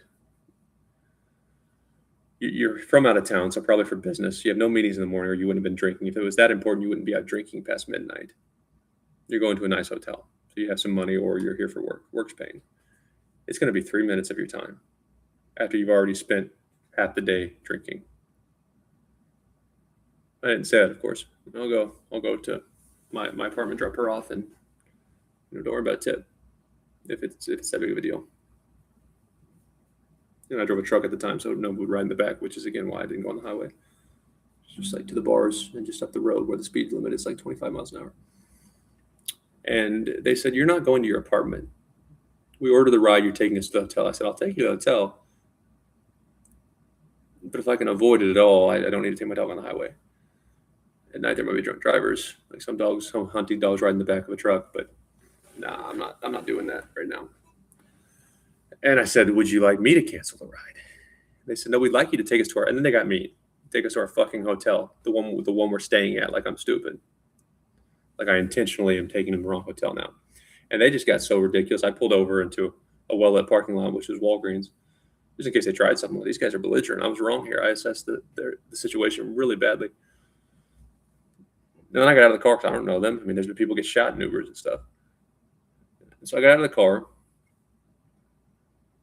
And what are you doing? You calling the cops, you pussy? And I said, I'm just trying to gather my thoughts, man. I thought I was giving an Uber ride, and apparently you guys want to fight. And so I got out of the car, not knowing if they're dangerous or what they're on. Maybe they're on drugs too. And then when they got out of that car too, I got Nova on my waist, and I backed away. I said, please, she's from the shelter. If you need to be mean to me, let me take my dog home. And they said, what are you going to do about it? Like two guys, and they weren't big or anything, and they were drunk. I probably could have at least defended myself. But two men together is not good. So, guys, I pulled over into a well-lit parking lot because you're drunk. And it's fine if you're drunk, but you're not going to talk to me that way. And most importantly, you're scaring my dog. So you bringing a dog? You're bringing a dog with you? What kind of fucking dad are you? And I said, I guess I'm a piece of shit who doesn't plan well. I can't take care of my family. Could you please stop yelling at me? And I started talking like that. And in part, I'm just curious. I just want to test it because I'm safe. They're not going to do anything now. There'll be cops driving around that area. It's well lit. They're not going to do anything. So now I'm just going to fuck with them back. So I just got sad but monotone. And when they got up to me like they were going to fight, I backed away because I had my dog on. I said, I'll take my dog home and I'll come back. You can beat my ass if you can. And they said, man, we're not going to waste our time on you, blah, blah, blah. And that went on for several minutes. I said, can I get back in my truck? You ain't getting back in your truck unless you're taking us to the hotel. I said, hey, man, even after you've been so mean to me, if you wait here, I'll take my dog back. I'm a man of my word. I'll return, pick you up at Walgreens, and then I'll pay you cash for the ride. I mean, I was just being that reasonable. No, you're going to take us with your dog in the truck just to be cocks. And eventually the conversation ended with just to see if they had any human in them. And I wasn't. They're just idiots. Made a bunch of stuff about how sad I was, how mom had cancer, best friend died. Just anything negative I could think of that could happen to a person that might hurt his mental state. All these things. I said it calmly because they were just yelling. To where it could be true. I mean, you might actually believe it if you're sober and sane. And after I saw them just continue to laugh and just be like Peter, just complete cocks, when all I was doing is staying sober and trying to get them a ride home so they didn't run over our family, which at least they didn't drive drunk. I said, you were going to be my last ride. I'm going to kill myself after. I just needed one person to be nicer and neutral toward me. And I hope that was you. And I just stopped talking. And even monsters, even like someone like Kramnik, you would hope if they actually heard a man say it, even if he's soft, even if he's brought it on himself, it's self-inflicted, they would, all right, man, this isn't fun anymore. I'm not gonna help you. You're an idiot, but yeah, man, hey, man, hey, how'd we get into this mess? We're two older dudes. If we had wives, we wouldn't be out partying with each other on a business trip, looking at 20-year-old girls like, we ain't perfect, man. And some people were mean to us. Why do we have to be this strong? I've been there. I've went through this. I've had a friend by that age. You definitely had a friend overdose or something. Hey, leave him alone. Leave him alone. We'll get another Uber. Hey, sorry. That's how even a jerk would be. These people were so gone off whatever they were doing. They started laughing at me. Said, you fucking pussy. And then instead of being kind of deflated because I wasn't fighting back, they got that energy back. When I said I was hurting that bad, I don't want to live anymore. Oh, we're going to be like we've got him. We broke him. The complete opposite of what any just decent human would do is they got more energy when they saw or thought life had beat me. All right, fuck you, you fucking pussy. Go call the cops then, bitch. And then they finally got another ride because I said I was done with life. And they're like, yeah. So enough experiences like that, which I recommend as a man, especially if you didn't grow up seeing gunshots or major unfairness. Because you think that would just demoralize you, and it's not a good feeling. But then you remember, if they're not going to care, why would I be unhappy? Why would I ever worry about what a stranger says about me? What an employer who would literally replace me the next day says? Try to fix any habits that might bring that onto ourselves. It's never okay to treat someone that way, but if maybe we've been too nice, fix that.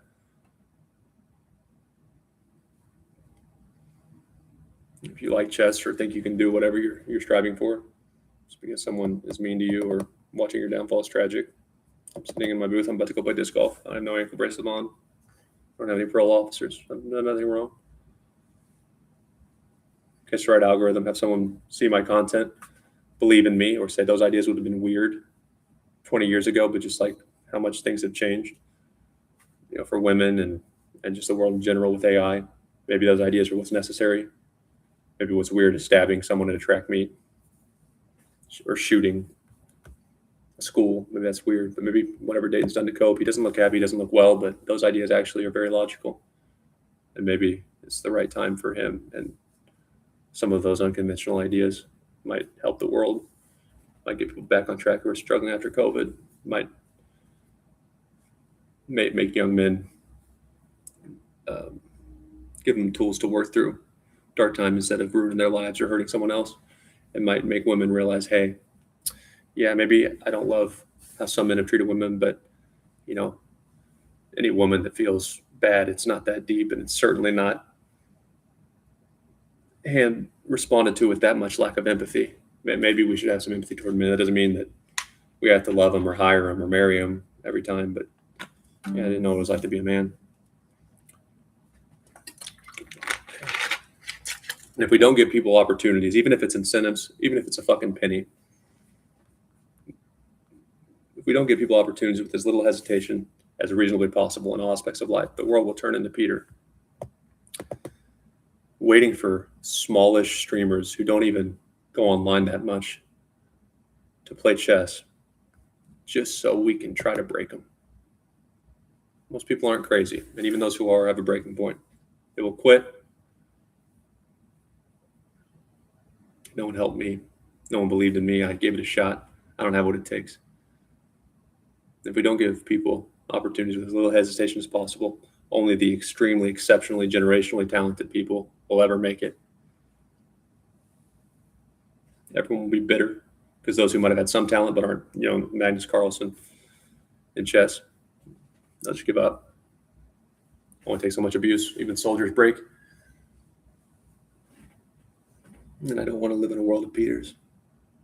If that means I'm alone and I do go crazy, trying, I guess that's what I'll do. But hopefully the world will be a little bit more forgiving and quick to give people opportunities. Because otherwise no one will try and everyone will be like Peter. Grown men my age or slightly older And he's a shitty chess player. He's no fucking good.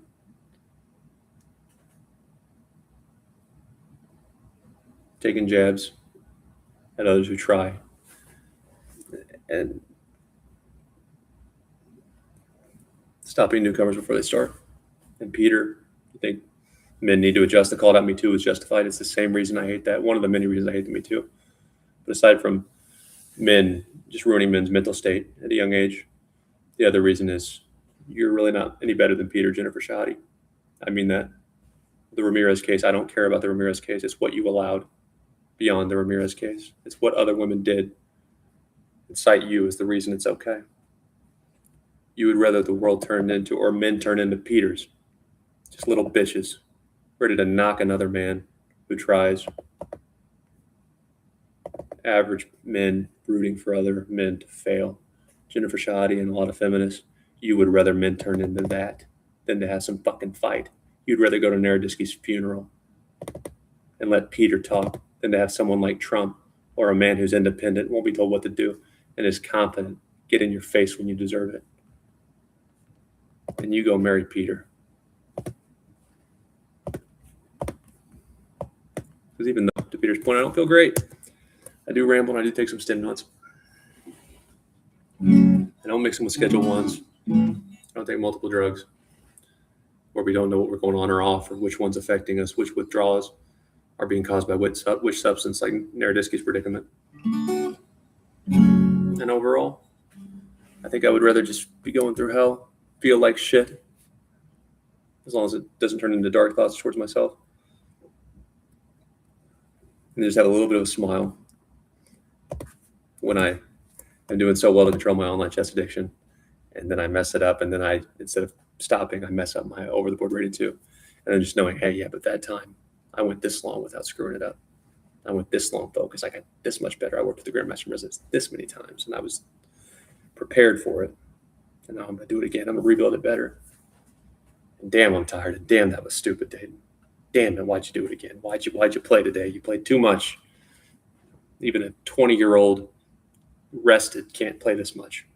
And then I'm just completely fucked up and I'm dazed because chess, that's one of the reasons I'm actually pretty normal when I walk outside, because chess gets your brain going. And when you're trying to talk, you realize you're low on time, or you got to have a list of moves in your head that are kind of acceptable. And the opponent does something that's not on your radar. And then you just get flustered. You forget what you were saying. And a lot of my mania is when I'm playing chess, it's got me in that mode when I'm streaming. But I'll walk outside, I'll go to work. And if I need to be, I'm pretty normal, not even really feeling bad.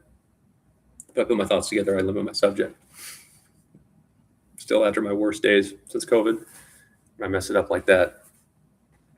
Mess my chest rating up. Just do everything stupid.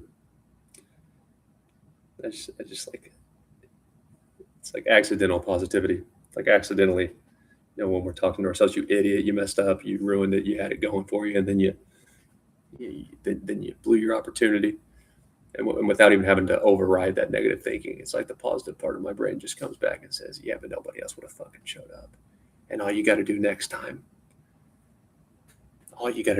Dayton, is play those 3 games and then go home. That was the difference. It wasn't your chess play. It wasn't your attitude.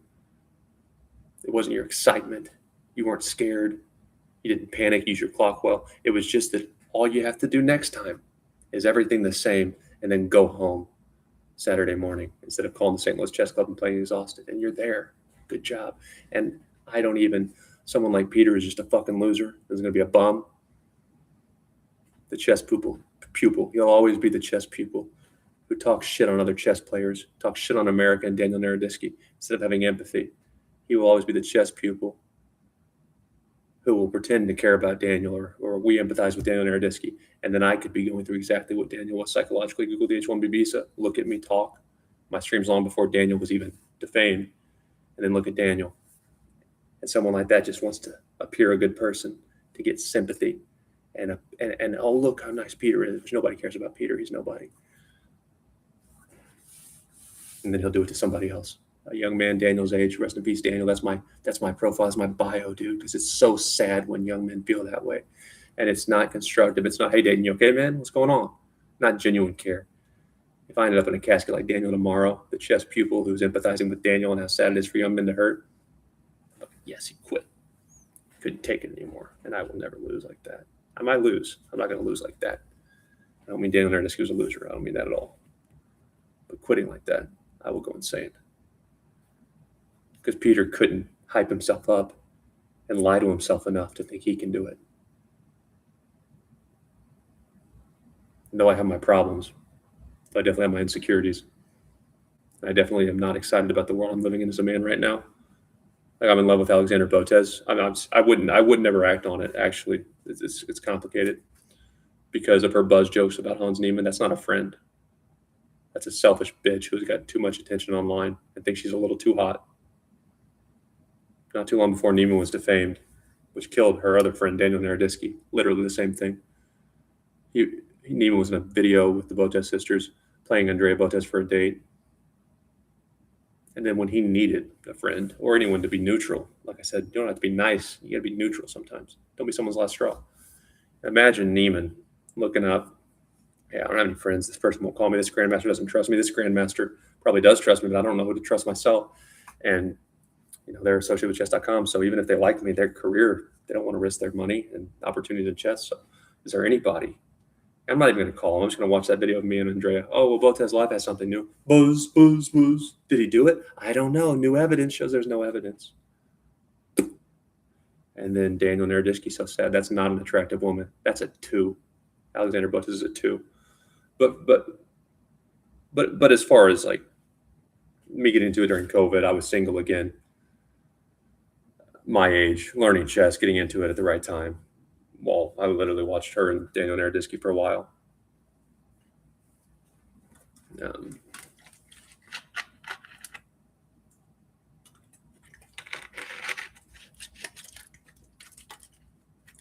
Jokes about me being a trophy husband and all that.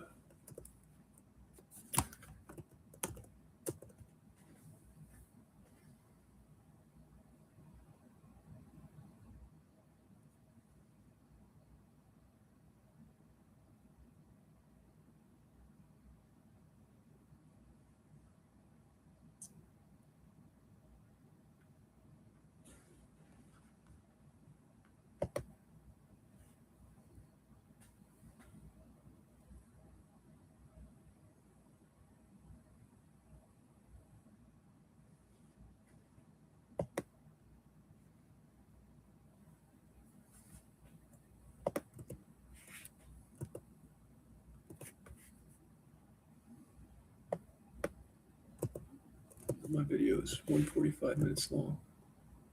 It's way too long.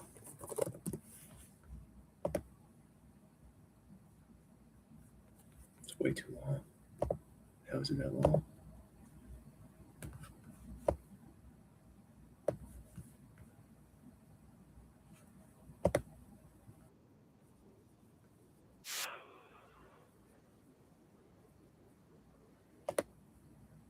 Jesus. Re-record it.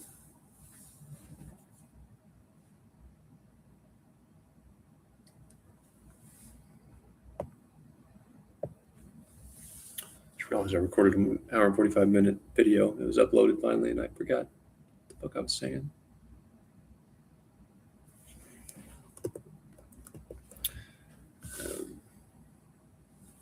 But don't turn into Peter, and try not to, even if you think you're being funny or it doesn't matter, do the buzz and make fun of people who try, even if you disagree with them or Hans Niemann is shady. I don't know him because that is just so ridiculous and inappropriate.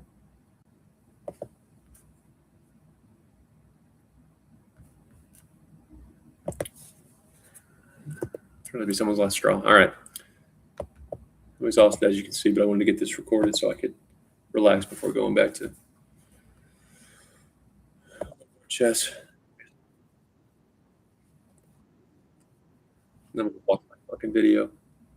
I hope I didn't.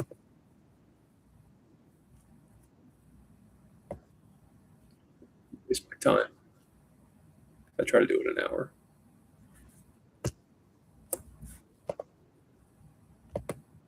You know what? Fuck it. I call cheat codes. It's just gonna save you from trouble. If you don't have a coach, you're not playing all the time, just don't do it. But Ben knows sometimes it's acceptable. Or I'm gonna start reacting to my Now, for You know, my that's online only one purpose, video I just per kind of month have a that I put it band-aid in to. my chest. And when online games, I feel worse about pushing. Let's see if this makes sense.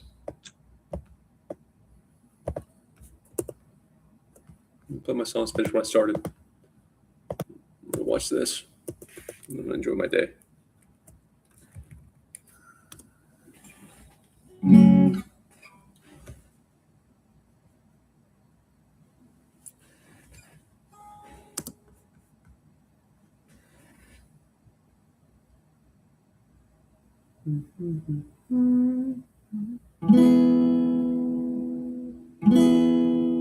Why is that true? Who cares?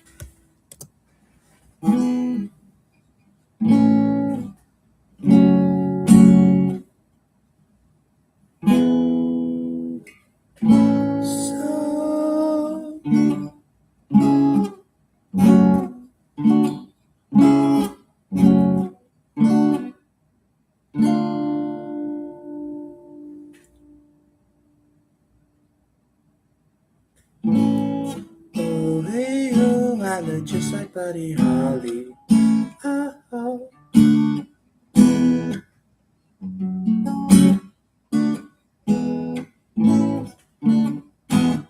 I don't care about that.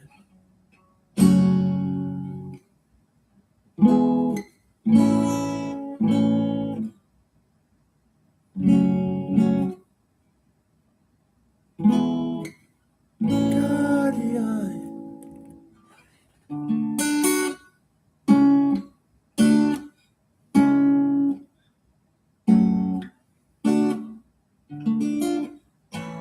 Okay. Time.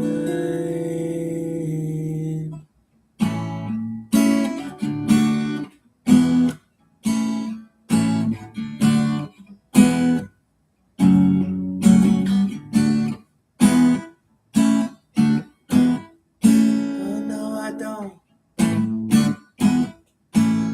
Bang, bang. Another big bang. Hey, let's see. What's that?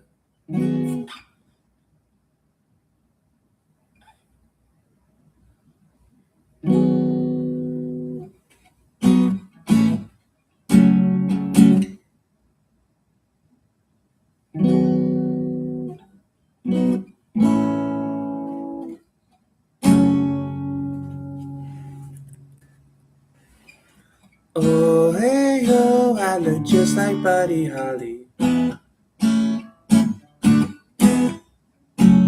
I don't care what Peter says about me anyway. Oh, hey, oh, and I might be going crazy. Oh, sometimes I forget what I was gonna say. Didn't used to do this before, but good news, hey, hey. Just gonna walk outside. I'm somewhat normal.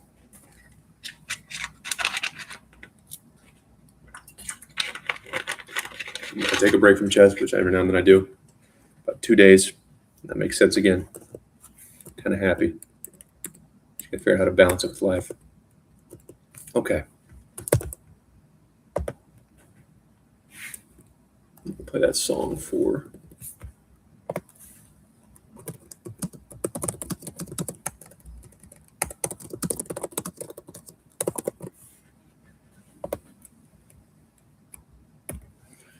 TikTok, so I've been working on it. All right, let's just watch the start of this video. Make sure it's acceptable.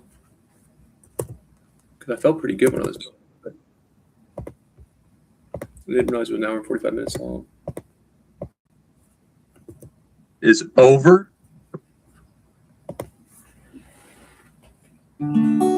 I won. Oh. 7 Like this. battles, lost.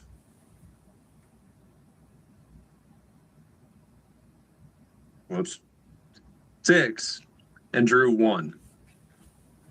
Note to self: don't rip up our sticky notes for dramatic effect. unless we've memorized our record.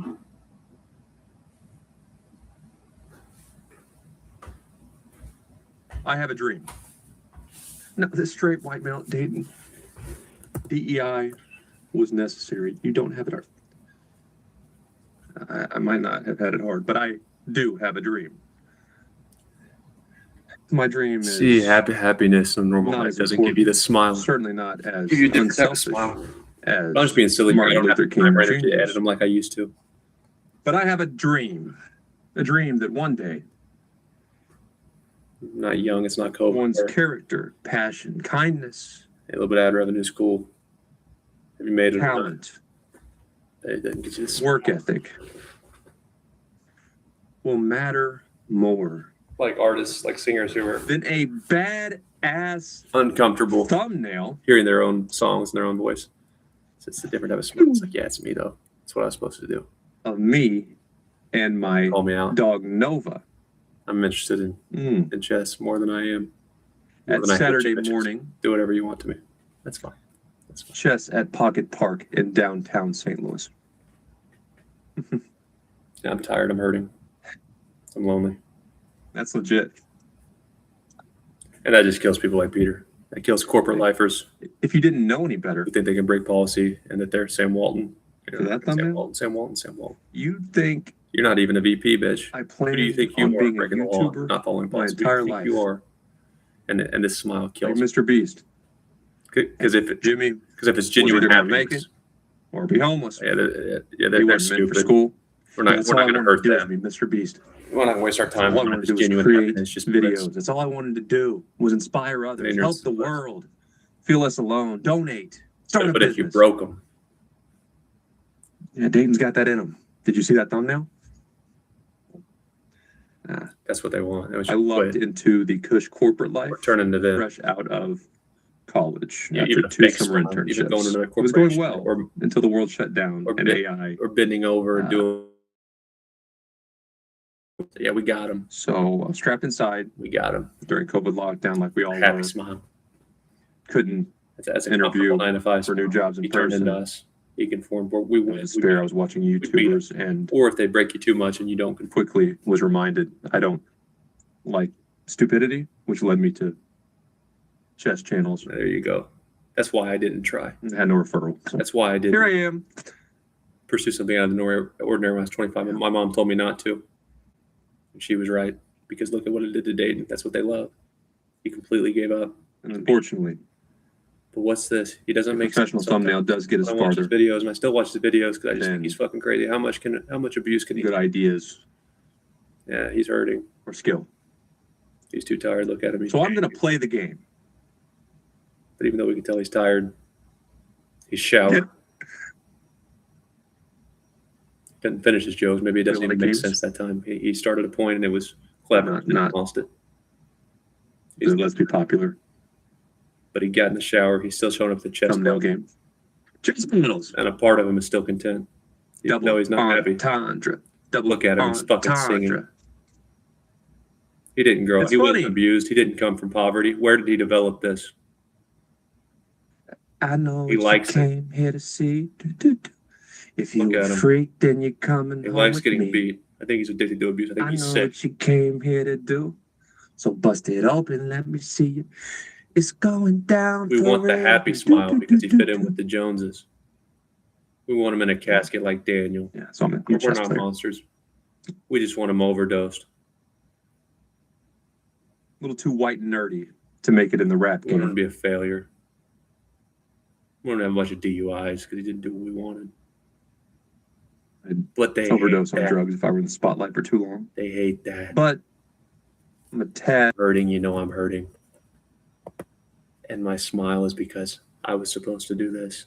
I don't believe in a God, but there was some destiny or something that I just feel like I'm doing right. I'm fitting in at. I never felt like I fit in more than being alone. And then sure, I don't know anybody, getting my ass kicked again. Never felt so fucking at home. And they hate that smile. The Peters of the world hate that smile. Because you won't beat me. if that doesn't get me out of bed, you won't beat me. If I don't enjoy it anymore, like most times when we plateau, the best advice I've ever read, which is in that peak performance book, get back to your peak. The best you were with music on the violin, the best you were at chess, best writing, whatever. Don't give up. Don't, on your deathbed, look back with regret. If you really want to quit, what's a few more? You dedicated this many years, this much time, this much effort. Just get back to where you were, and then you can quit, and then it's all over. And then you look back at it with good memories. You learn from your mistakes, and you move on. But don't quit until you get back there. In my case, don't quit until you're back to 60 over the board, and I'll beat 2,000 or something. All right, fine. That's my motivation. But if I just can't have any motivation, and I'm so emotional and I'm so tired that that doesn't even get me out of bed. You can quit later, get back. I'm not Peter. I don't hate Peter, but insert whoever goes out of their way to bring people down. And I'm not them. And they really do hate that smile. Because it's one that on paper they never would have wanted. Pain, loneliness, suffering gives you that smile. If that's what it's like to be happy or content, I'd rather just have my boat. No, you wouldn't. No, you wouldn't. You want this smile. Go post for pictures. Convince your Facebook friends you're happy. Nah, Peter, I worked with you, buddy. I worked with some of yous. Multiple of yous. They were just more competent than you. In corporate. And I'll be all right, man. Don't you worry about me. Add that disagreeable, so I don't fit in within existing hierarchies. Leads me to chess.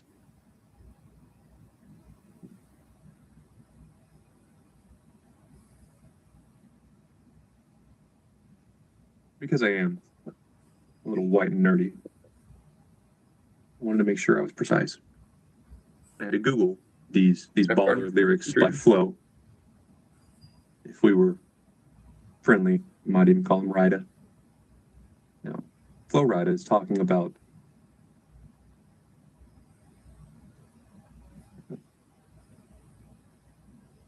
falling on the hose.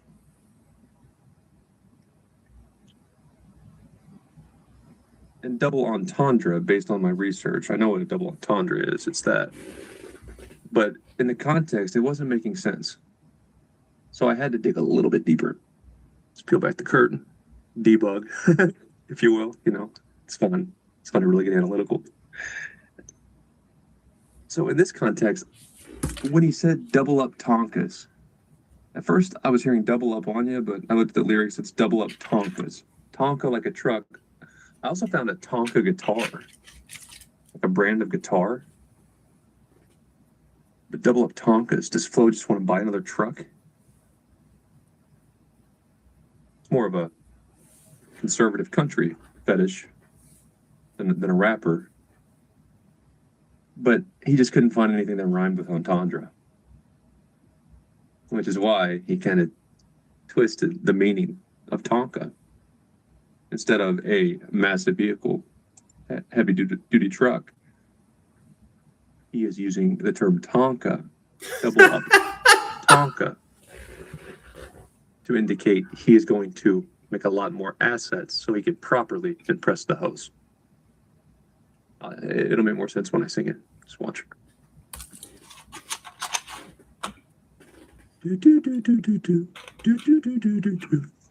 It's going down for real. It's going down further than famous. Girls get wetter than Katrina. Yeah, my girl, you've never seen her because my tent's by limousines. Ooh. You've never seen her. It's because I'm spending too much time as a young, healthy adult male alone at the chessboard. And for whatever reason, chicks don't dig it. Hey, if men have to adjust to call it out Me Too and feminism as a whole, how about I just, wake up to the realization that men who play chess are not only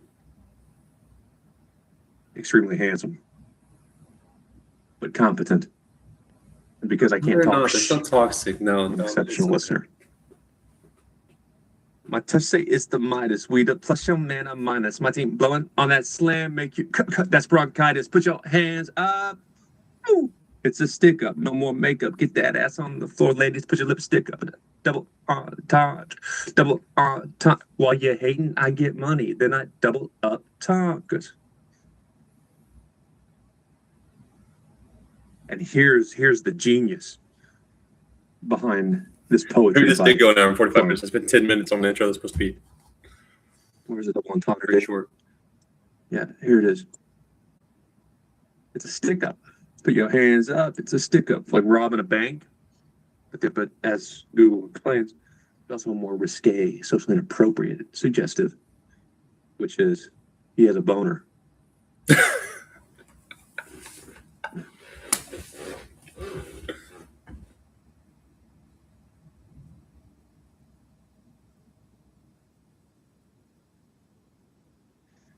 And any guy can just tell a girl she's attractive. But it takes an artist. Make that clever double entendre there.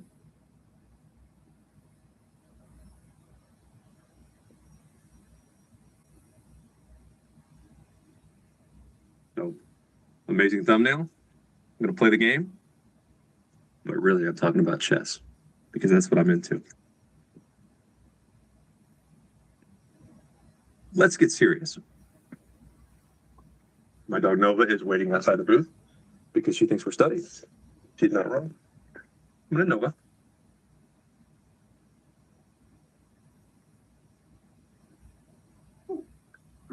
Thanks for helping, Dad. It's coming down for real.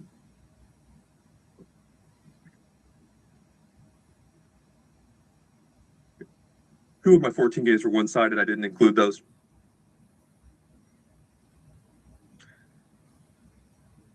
I am going to start each chess battle from the first move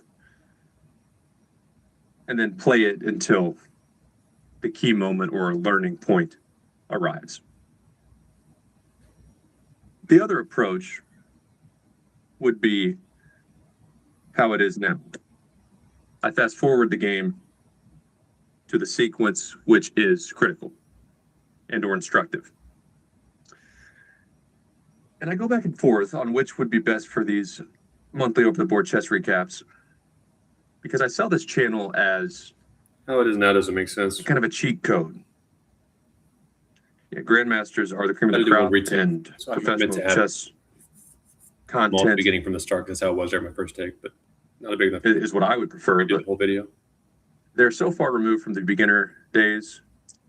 Not only is it difficult to dumb it down, relate to adults if one learned as a kid, it's hard to consider how much time one has to dedicate. And anyone I've met that I've got to subscribe or join what I call my chess army, I've really pitched this as I will get you much stronger than you wanted to be or ever dreamed you'd be without sacrificing your family time and work time. That would make it seem like already having the game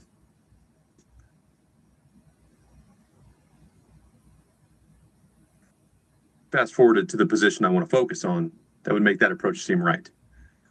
But it can also get confusing. And I like to have the start of the next game where I'm not getting too in depth with my explanations for the learning points from the previous to settle. I'll play around with both, having the game fast forward to the position, which could be at the opening, middle, or the very last moves in the end game. And what I'm going to do today, which is let the whole game play for move one and then stop when I want to talk through a moment. If you have a third alternative create some firecrackers, which was not good for Nova. and I was fortunate to win. I made a bad oversight that wasn't punished. And I'll show exactly why chess can be so frustrating and so intimidating, which is one decision, wrong or right, you can completely change the game. We can play a great game for 100 moves, and then on our 101st move, make one bad decision, and it's all over. Also, what makes chess beautiful. And here is my heir.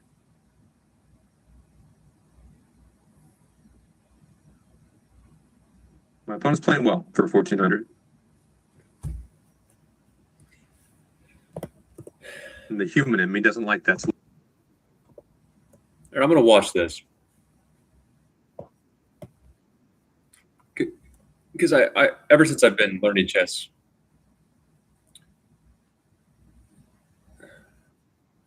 same way I read books. Every month I'll try to refresh concepts I've already read or understood. That way it keeps me sharp. It keeps the ideas fresh in my brain. If I go much longer than a month without referencing things I already understand, I might actually forget them. So this is also to kind of replace that practice. Instead of just sitting alone, reviewing my games, I will talk through them and record my video. So if it goes a little longer, it's not ideal. It's not good for viewership, but I need to work through them once per month.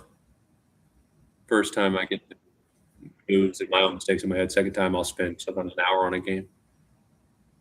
If it's a game I feel like I was rested for and I really did my best, I might spend an hour on it. My second time, just alternative lines playing against Ninja. And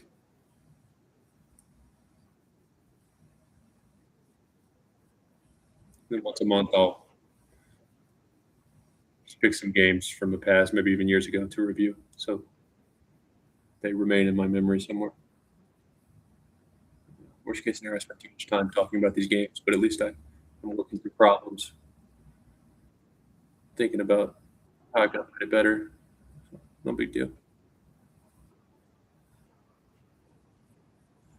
And if there's any cheating accusations, that's about my level. It's about my understanding of chess.